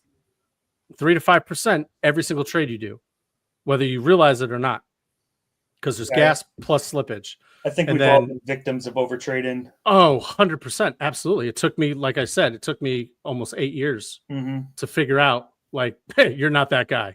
Yeah. You're not that guy. And I'm okay with not being that guy. I do not claim to be. I figured that out the hard way as well, my man. But guess what? Since I've gotten into TitanX, I've done very well for myself. Not hitting sell. Didn't you get a refrigerator? Oh yeah, no, well, not a dishwasher. So yeah, Dishwasher. I was telling Ted back in our DGen base LPing days, we were making so much money. My dishwasher had nuked on me, and my wife was like freaking out. I was like, I'll just buy one. Let me turn the money printer on. She calls it the money printer. Whenever I LP, she's like, because that's what it is, right? It's literally like your own money printer. You're your own bank. So it's like, all right, it's like, well, shit, we made definitely enough to get a dishwasher today. So here's your, $1,000 or 1,200, whatever it cost. Yeah. And yeah, we got a dishwasher because of LPing in fees that I made in one day. Honestly, and it wasn't, and it wasn't because I had $500,000 I was LPing with. That was off like a $5,000 LP position. That's a great point. Like, I heard Jake say something recently about basically like treating crypto as just-in-time liquidity, right? Like, if you need something, like, you can sell a little crypto and get what you need, but don't sell your whole bag. No, man. That is death, No, it's death. It's death by 1,000 cuts. And for me, what I've found that I like to do, because there is some downtime, right? Like if you, like you said, it can be boring just buying something and just leaving it there. I like to build shit, like these projects and stuff that I have going on. Like this is where it takes up a lot of your time. This is where I outlet my energy, right? The energy that I want to put into crypto. Well, instead of trying to like move around and find the next best meme coin or something, I'm just buckled down building cool shit, like stuff. And if you put that much energy into it, and you're out there, and you're following the ethos, and people know who you are, and that it's gonna be awesome. It's gonna be an awesome product, and absolutely. I definitely would encourage a lot of people that think like that have all this pent up energy. If you're doing crypto, bro, I'm doing crypto 12 to 15 hours a day. Legit. When I say doing crypto, I mean doing something. Yeah, right. Exactly. Talking to you guys, going on streams, like managing the Jesus Christ, Telegram's the worst. Whoever, that guy, that Russian dude that invented Telegram, he's got like a team of only like 13 people or 30 people or whatever, which is crazy to think about. But, God bless him and damn him at the same time. Oh, yeah. Because Telegram is such an absolute time suck. Yep. And then you'll get wrapped into these meaningless arguments. It's like, it's like arguing with my kid. My kid's 5. and I'm like, why am I arguing with you right now? I already know that I'm not going to persuade you into my way of thinking. And it's like, what? I'm arguing with kids. I don't care how old you are. If you're on Telegram arguing, you're a damn kid. And just, maybe take that energy somewhere else. I don't have time for that. No one has time. Now, if someone like argues with me, I just ignore it. And then they get pissed off because I don't respond. So then they're in my DMs like, why did you respond to me, bro? I'm like, how did you get to DM me? I thought I had my security settings on properly. Speaking of Telegram. Yes. Speaking of Telegram, yes, I believe it was yesterday, started a new Telegram channel for the TitanX Lounge. Oh yeah, I'm in there, bud. Yeah, I saw that, and I appreciate the love. It's all good. And, it's great. It's like this, but like typing. It's like the same thing. It's just like chilling. That's it. Yeah, it's 365, just a collab spot, just to go in and put ideas, share thoughts, ideas, whatever. It's just not a whining spot, though. Don't come in there and try whining. No, exactly. Like, no, man. You come in the lounge and you gotta complain. I don't know what you're gonna complain about. We need good energy. Good energy. And honestly, that's most of it. It's just it's just mutual respect. Like there's ways to like present a point without being a fucking dick, right? Or there's a way to present something without it just being interpreted as FUD. Like people don't think about, I don't know. I'm really like careful about this, but like the way that I type something or say something, like I try to be so careful because things can get misconstrued, etc. But yeah, I mean, we wanted to make the TitanX Lounge just a place so that people can go and just be nonchalant, like just hang out like we're doing right now, just talk about things. Like if there's sensitive subjects, fine, but just respect each other. That's it. Simple. Dude, I'm gonna tell you right now, if you want an amazing mod, Nathan, Nathan, make him a mod, because I'll do it right now. He's gonna hate me. He's gonna hate me for saying this. He hates it when I say this. Him and then tell him I'll pay him in a tink.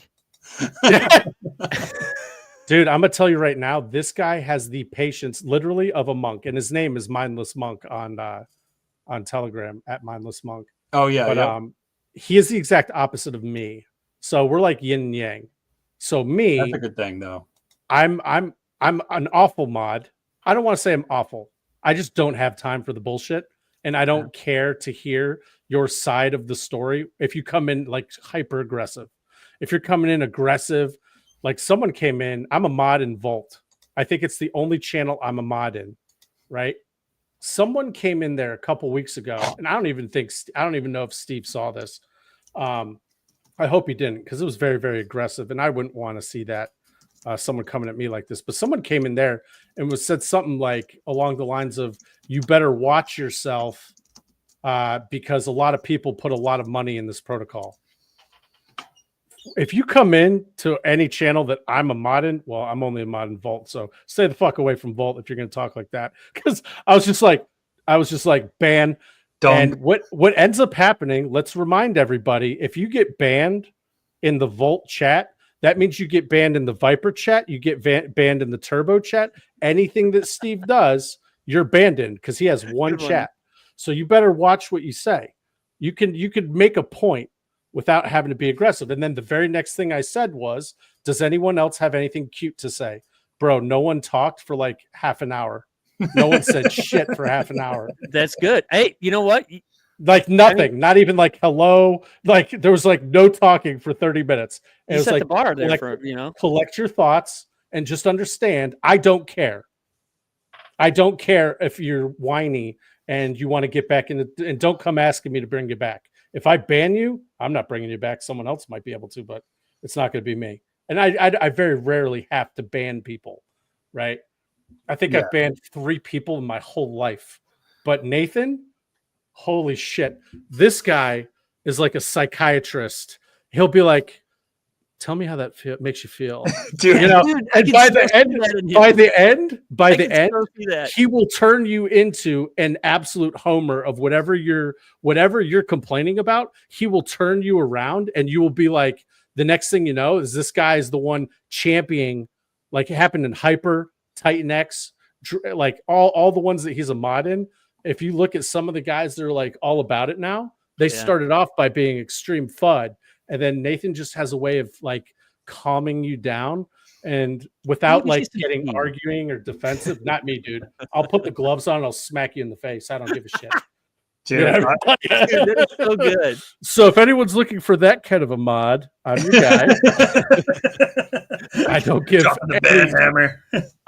Bad hammer, dude. Absolutely. Bouja's a good time too. I don't know if he's in any of your, if you know who he is. Yeah, I know who he is. Yep. Oh, dude, you get him to mod, he will clean shit up, and he lives across damn Earth. So when you guys are sleeping, like that's when he's in there making sure. Yeah, so we definitely have him as a mod because he's kind of like I am. He's a little bit less intense. He'll at least give you an opportunity to explain yourself, but yeah, he'll keep it clean for you too. 100% love that dude. Love it. That is so cool. I can just see Nathan, he's like, oh dude, he is bro. There was a guy in the hyper chat that was just piling on. Nathan finally gets in there. Next thing you know, this guy he's kind of flipped the way that he goes about saying his point. Mm-hmm. And then he comes and joins the Warp Telegram, and he's like a big supporter of Warp now. But that was because Nathan gave him time and gave him, let him explain himself and just get the emotions off his chest. And then, now he's one of the biggest supporters of both Hyper and Warp. That's so cool. Happens all the time, though. No, I like Nathan from the start, man. Just from the first time I streamed with him, I was like, this dude's pretty chill, man. And he's just funny. I think he's hilarious. He's got a funny sense of humor. I'm pretty sure someone's going to have to fact check me here, but I'm pretty sure I remember him telling me he lived in Japan for quite a while, and studied with actual Buddhist monks. I thought I heard something that he was somewhere as well, but I can't exactly say. I'm pretty sure that's the story. Yeah, Utah, I'm with you, bud. Axeman. That's right. Well, we got kids, we got families, we got shit to do. We've already heard whining our whole life, with these little nuggets and rugrats. It's like, dude, I already have to deal with that at home. I'm not trying to deal with that with my fake internet money friends. Yeah, right. And it's like, at some point that the people whining and complaining now are going to be the OGs in the next cycle, right? They're going to be the ones that aren't whining and complaining because everyone has to go through this progression of just, what the hell did I put my money in? I'm stupid. The founder is dumb. I don't like the way that he shaved his beard today. Woe is me, red candles. Those are the people that haven't lived through a bull market yet. Once you actually live through a bull market and you get to experience just a little tiny bit of that euphoria that you're going to get, I mean, you're going to start talking to people and asking to move in with them and like sleepovers. Like, when like you're drunk at a party, you're like, dude, we're going to build a business together. Fuck yeah. Then you wake up, you're like, that was the beer talking. I'm definitely not opening up a Papa John's and fucking Minot, North Dakota with you. I love you, man. I love you, man. We're about to get there. We are about to get there. And you think it's kumbaya now. I mean, you guys know. I'm not telling you nothing, but like I really wish that more people would understand what's about to come. I think that everyone's still kind of on pins and needles. They don't really know. They've heard about this crazy bull market. It's not our turn yet. It's not our turn yet. These things happen in mini cycles, right? Bitcoin, ETH, alts, Bitcoin, ETH, alts. It happens every time. This is how it works. It's just like we had our time. Day 280, we had 3 green monthly candles that put us from here to here. In 3 months, it was just this for 3 months. Okay, when you do that, there's going to be a significant cool-off period. Yep. We're going to get our time again. We just have to wait our turn. Yep. And that's the hardest thing for people, I think, is being able to just buy something and sit on it. Yeah, there was an energy loss that kind of it swept in, and because the dopamine got cut off. Yeah, and the thing is, though, I'm getting a sense that it's starting to revitalize a little bit. Oh, yeah. I'm starting to see 75% up will do that. For sure. I'm starting to see faces that I haven't seen in a while, like months, are starting to pop back in. So that's good. I mean, and the armies, they got their nap and they got their chow, so they're ready to go back at it. So let's do it. I mean, that's what it's going to take. Yeah, it's all a matter of time, man. We haven't even seen Bitcoin dominance drop yet. Right. There's so many things that have to happen here that people that have never been in crypto, or this is their first cycle, maybe they don't really quite understand the market cycle, how it works. I don't know if Jake has his old streams on his YouTube channel, his old ones from like 2 years ago, 3 years ago. But I would highly recommend, if they are up there, to watch them, because he goes in depth really well about market cycles and how they work. And he was one of the first people to kind of shed light for me. And then I dug in more. I did my due diligence. I did my research, and you learn very quickly that, oh yes, this happens in cycles. Every 4 years, the cycle happens a very specific way. We are following the cycle to the T right now. Yeah, truly. Have you guys started having people pop out of the woodwork in real life and ask you about your magic internet money? My gas station attendant. Funny. Yeah, you keep talking about that, dude. I love this guy. I love this guy, bro. It's a gas station called Ratty Daddy's. It's badass. It's right down the street from me. This guy's from like Jordan. Okay. And his dad's awesome. Him and his dad, they run it. And I had told him months ago, I gave him a sheet of paper, and I'm like, because he knows that I'm in it. I talk about it all the time. We know each other. He knows my wife. We know everybody. We know each other. Yeah. It's a mile down the road. So I'm in there 2 times a day, and I'm always talking about crypto, right? I'm not trying to sell them on anything. I'm just telling them, hey, look, man, I'll go in there and I'll give them a brief little 2-minute, 3-minute overview on the market. Just, this is what's going on. This is what's going on. This is where we're at in the market. Well, I went in there the other day, and he's like, you're probably doing really good right now because Bitcoin's really high. I'm like, I'm doing all right. And he's like, I asked him, like, did you ever take a look at the things that I gave you? I was like, would you like me to teach you? I will come to your house and I will onboard you very specifically. And he's like, yeah. He's like, you do that? I'm like, I don't give a shit. You know, like I'll do what I got to do, you know, to get people into our ecosystem, because the last thing I want to do is onboard them and be like, hey, you know, go chase this fucking meme on Sol. Good luck. You know what I mean? Yeah, right. But if you can onboard, if you can, what I think really is impactful is if you can show them what's going on in crypto, right? Why crypto has a bad name for a lot of people. And then you show them what we have going on over here and how it's the exact opposite. Because I told him, I'm like, dude, everything on TitanX is audited. He's like, what does that mean? I was like, Jesus Christ. I was like, do you know what an audit is in real life? He's like, yeah. I'm like, it's the same thing, but our code, the code gets audited to make sure that I can't just nuke my, I can't just nuke the liquidity, or I can't just nuke this, or, you know, it's not a honeypot or blah, blah. Then I had to tell him what a honeypot was. God damn it. I'm like going through all these things.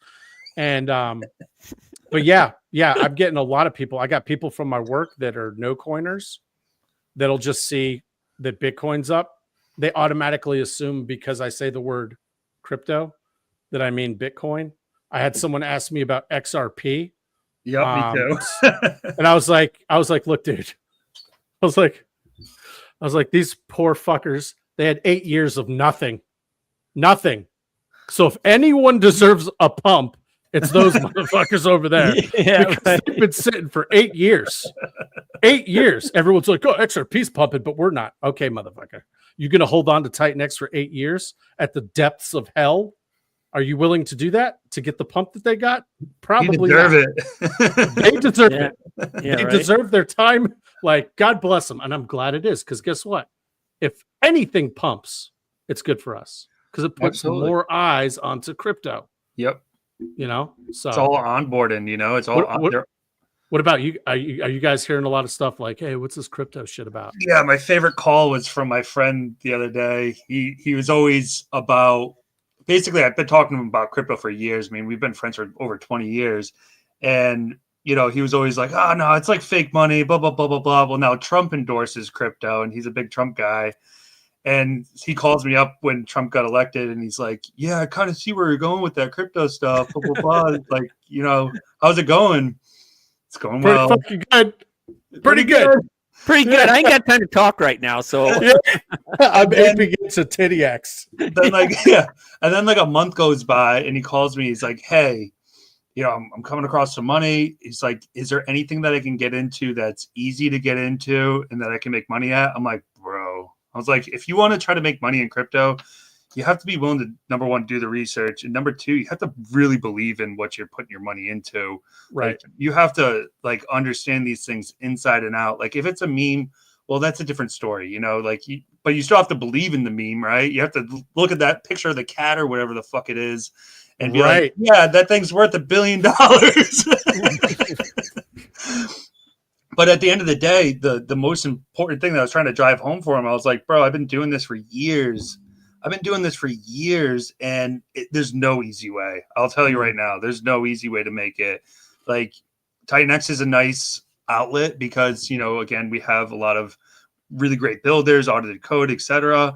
But this is also just a piece of the pie too. You know, if somebody was coming in off the street and wanted to buy something, it's like, you know, yeah, I would bring them into TitanX, but like, what else is out there? You know, like, I know where my focus is, but like, you know, I can't really advise you on anything else. Right. I don't know it. I don't believe in it. Yeah. Bro, you know those biographies, like any biography that you watch on like Netflix or something, you're like, oh, cool, I like this guy. I want to watch the biography on him. And they're like, you know, you want to hear the cool shit. You want to hear when Michael Jordan started just dominating motherfuckers and dunking on their face. But it's like before you can know Michael Jordan, we got to tell you how he grew up. Yeah. Right? Exactly. That's how onboarding is to TitanX. Great way to put it. Because you can't just say, hey, I'm in this ecosystem. It's tits. It's very safe. You know, it's not like anything else. They're going to be like, there's not enough information there. And you have to basically break down everything that's wrong with crypto and then build up your story. Well, you know, I call it a story, but you got to build up your pitch to, okay, what does TitanX solve?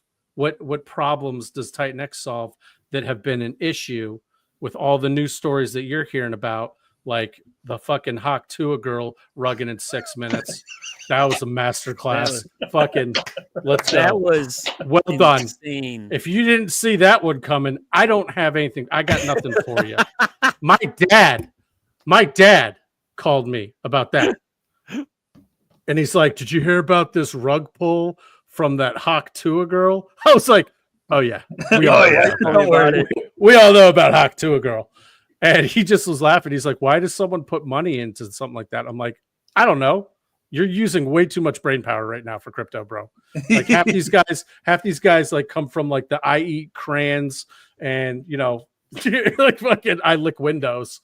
That's where a lot of these guys are coming from, that you have to educate on. This is what's wrong with crypto. This is what's right with crypto. This is how TitanX is solving that problem. This is probably where you'd want to put some money. It's not a get rich quick scheme, right? But it is a lot safer.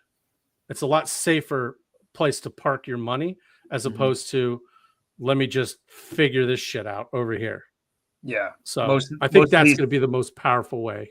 Most of these things are not investments in crypto, but TitanX is one of the very few that I would consider an investment, something that grows over time versus something that's just like a quick flip or quick get rich kind of situation. Yeah. Have you guys watched the TitanX documentary on Netflix? Is it new? It's pretty new. What's it called? Not yet. Remember the TitanX documentary? Remember those guys? There was a couple, right? There was like this girl and this dude, and they basically hacked TitanX for, I don't know, it was like 1,800 Bitcoin or something like that. It was quite a bit. I mean, whatever it's worth. I do remember that. Yeah. It's like $12 billion. They just put out a documentary on Netflix about it, and it was actually a really good watch. I just recommend that you guys check it out. I watched it with my wife, and she kind of hates crypto, and it actually explained a lot about how money moves and, you know, basically like how like these mixers work, etc. I thought it was really cool. I think that it's nice to have things like that kind of show the back door and how like dirty and rotten crypto can actually be. Oh yeah. What's it called, Rudy? I think it's called The Biggest Heist Ever or something like that. Oh yeah, I've thumbed over that a couple times. It's a good I watch. thought it was about a bank or something. I didn't like pause on it for like a minute. It goes in. It's cool. It's definitely a good watch. But yeah, like you said, it's about identifying the problems and then presenting the solutions. And you know, if you're a sales guy, you know exactly how that works. That's the $1 million offer. You know, like you're like over here, you're saying, okay, there's all these problems in crypto, people literally stealing money from each other. Then we have something that's like TitanX. Like, what is a fair launch? Like, I didn't really know truly what a fair launch was until TitanX. No, because it doesn't exist. Because it doesn't. There never was. I don't think there ever was. Right. You know, something that distributes supply over a longer period of time to as many people as possible, where everybody has an equal opportunity to get in that same price basis. Like the idea of creating your own supply and all of these things. Like usually, it's just the first guy in is the is gonna win. You know, and right. In this case, it's not really like that. You know, with these auctions, these different kinds of methods that we have to distribute supply. I don't know. I think that's really interesting, though. It's a good point. Problems and solutions. You know, another movie recommendation that came out on the stream was from Nathan. Secret Level. That's on Prime. He mentioned that in the stream. I think it was last week. I started watching that. Wow. Interesting. Very interesting. It's just It's on Prime, and it's a series of like these short stories and movies and stuff. Some of it is computer generated, others isn't. A lot of big actors and stuff in it, but it's a wild ride, man. It's just like it's not a movie; it's a series of different little short movies. It's quite interesting, and now I'm hooked. So I got to finish the series. What's it called? It's called Secret Level. Secret Level on Prime. Pretty trippy. I'm always down for a good time. Yeah. I'm not going to lie. Dude, I always, you guys could probably relate. At night, I don't get to watch any TV or anything until my kids go to sleep. Correct. It's usually around 9-ish. Oh. 9 o'clock. What do? I lay down. I put my phone over my fat face.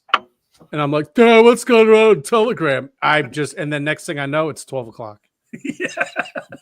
And I'm like, I really want to watch something. So I'll be like, okay, I'm going to watch this today. In my head at like 8 o'clock, I have it in my head. I'm like, I'm gonna actually watch something today. Nope. I did that last night, Johnny. That's exactly what I did. I end up watching a stream or something with you guys. No, I actually, I'm like, well, there goes that. I went out of my way. I set the time aside. I even got a snack. I got a drink. I had my phone. Got the movie started. I don't know. 20 minutes into it later, I woke up like at 3:30. I just fell asleep. But I took the time to actually set myself up to do that. So I got to go back and watch what I meant to watch last night. I'm so bad because I have this. But I needed it. I needed it, dude. It's like addicting, right? Crypto is very addicting, and that's one of the first things I tell people is one doesn't simply invest into crypto. Like you have to prepare for 5,000 rabbit holes, elevators, waiting rooms, everywhere. You're in it. Yeah, like there is no just, I'm going to go on Coinbase and just dump some money in and we'll see what happens.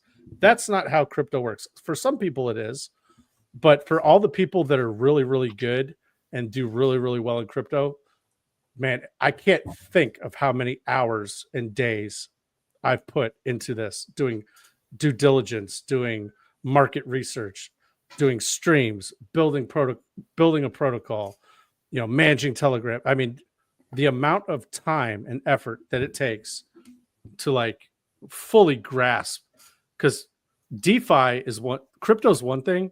DeFi is a whole nother beast, whole nother beast. Yep.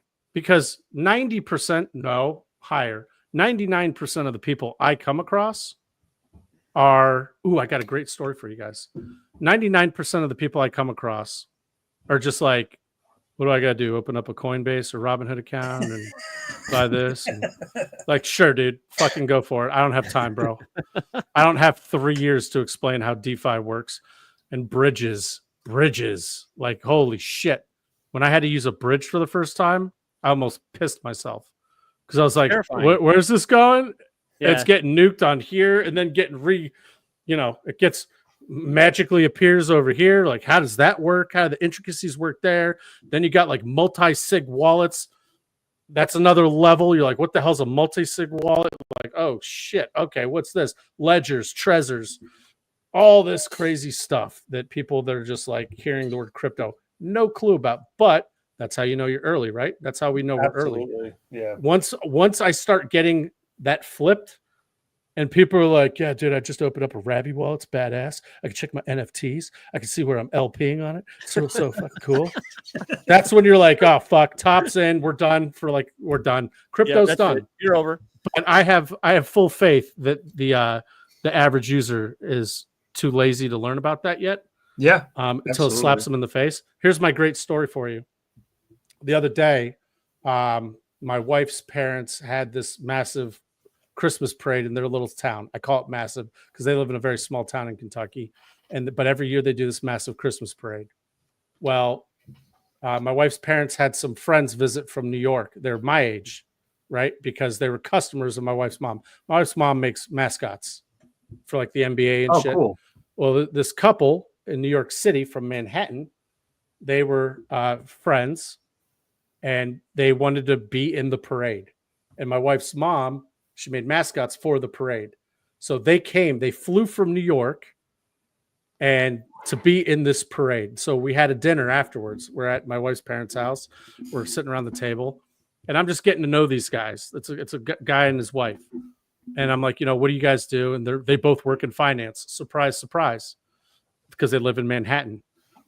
And I'm just trying to wrap my head around what the hell's going on here. I got these two people from Manhattan that flew all the way to Kentucky to be in a small town. When I say small town, I'm talking 30,000 people.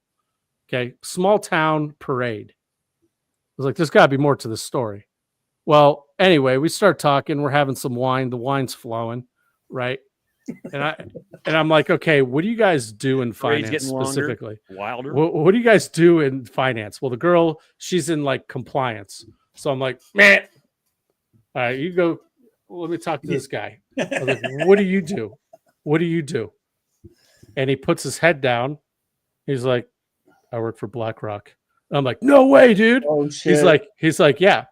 So anyway, I was like, oh, that's cool. I didn't say one word about crypto. Didn't say nothing because I was like, oh God. Usually when I meet a finance bro and I talk crypto, he like tries to make me feel like I'm an asshole, like I'm an idiot, and I'm what's wrong with the world. I'm like, really? Okay. Okay. But anyway, so we were saying something, and I just threw out the word rug pull. I use crypto terminology in my everyday life, right? Like no shit, right?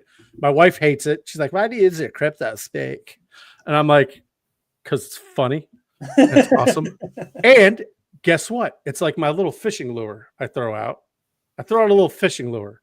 And if you bite on that, I know you might be into crypto. So anyway, I said the word rug pull. And the guy looks up. He was like on his phone. He looks up. He goes, are you into crypto? I was like, a little bit.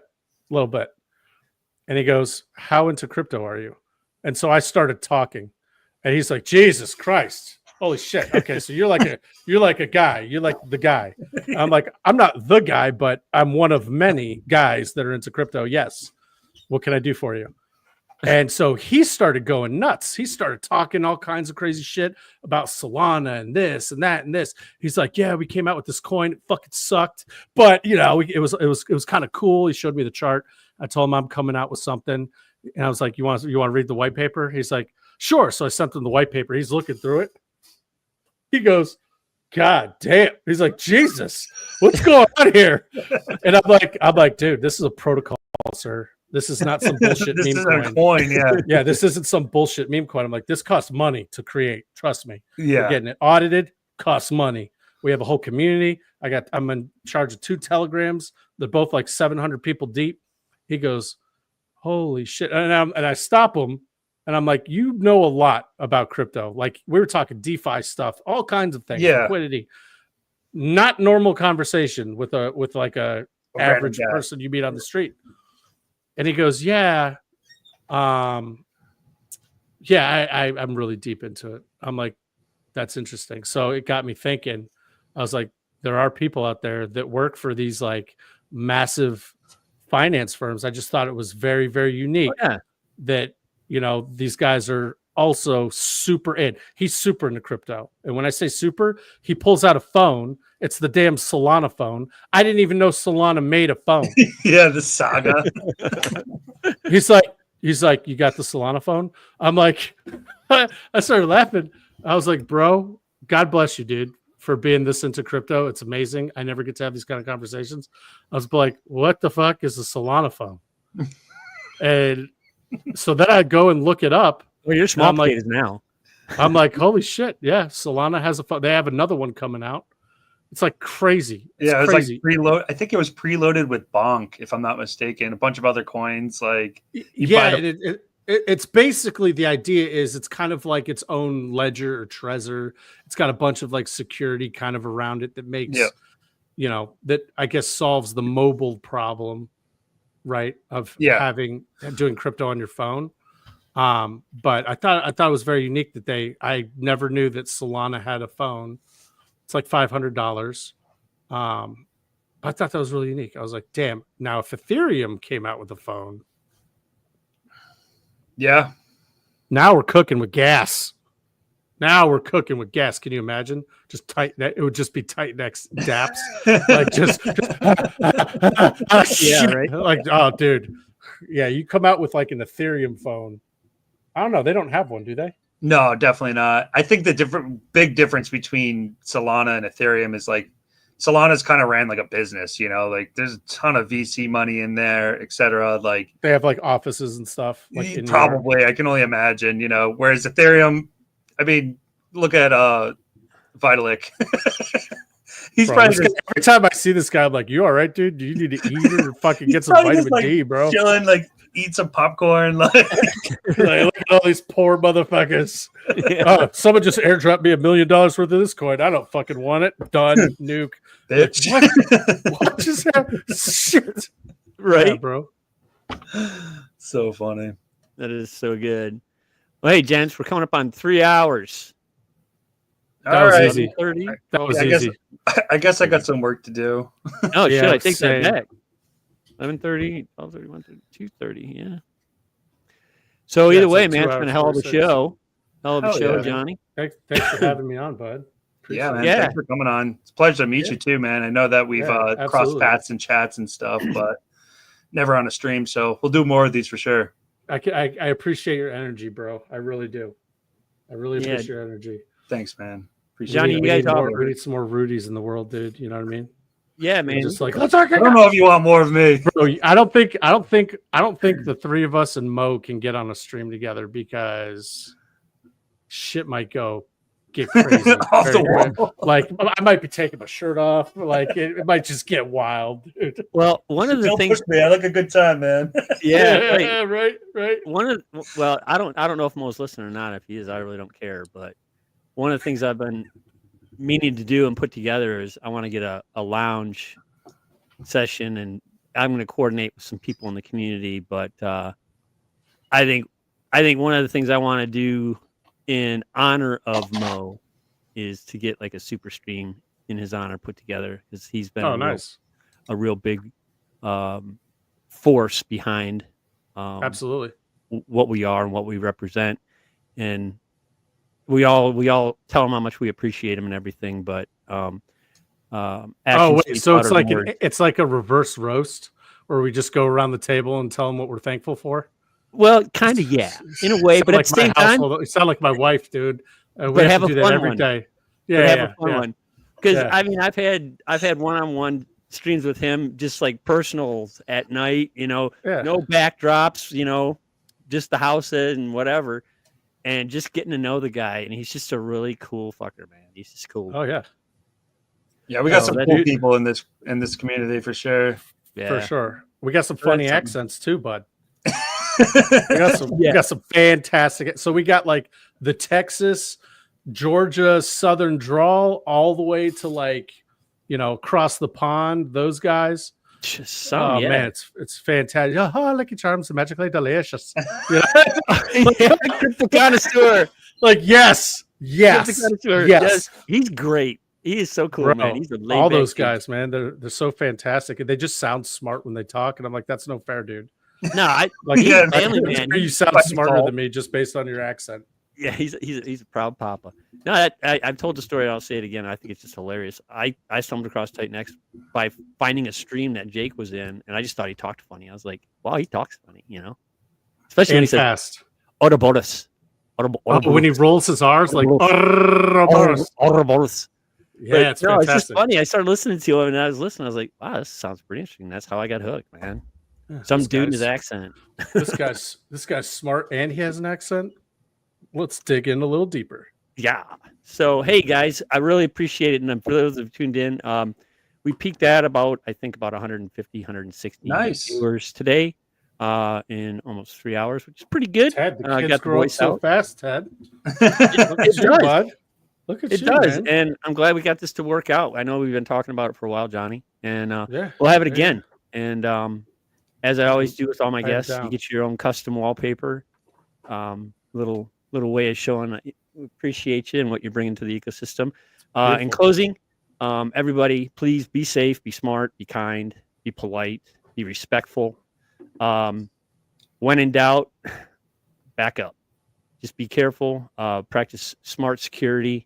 If you're unsure of anything, reach out to a friend, somebody, or just get up and walk away.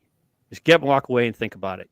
don't pressure yourself or put yourself in positions that if you don't have the money, don't spend it.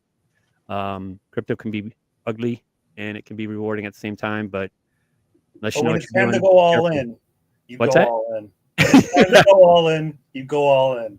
Yeah, if you're gonna go all in, don't be a bitch. It's not financial advice in any way, shape, or form. Do your own research. Give me your tink, you motherfuckers. Yeah. But either way, it's been a wonderful stream, and looking forward to doing it again. We got the Mizuchi launch coming up sometime. We're entering the audit stage. That's going really well with Rudy. Rudy, love having you here too. Thank you, man. Question is, I guess I can ask our folks here: should the lounge have its weekly Tuesday session on Christmas Eve with a little bit of holiday festive iddies included? I guess that'll be determined because that's going to be a busy time. I'm going to have a house full of people from all over the planet. So can I a lot of chaos going on. What? Can I drink a beer? You can. Hey, dude, I put it in every announcement. It's BYOB.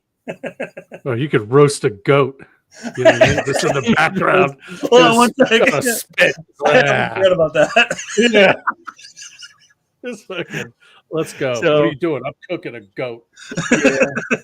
But for those that may not, whether or not we have it on Tuesday, Christmas Eve, yet to be determined. I guess it all depends on my schedule and what my wife tells me is going to fly or not. But other than that, if it doesn't happen, everybody have a wonderful holiday season. Appreciate what you have. Really, if you feel like you don't have a lot, believe me, you probably have more than somebody else, and appreciate it. So other than that, I wish everybody a Merry Christmas and a Happy New Year. Great success to Warp and your team. And Rudy, I'll be chatting with you. But other than that, I think it's time to bid adieu.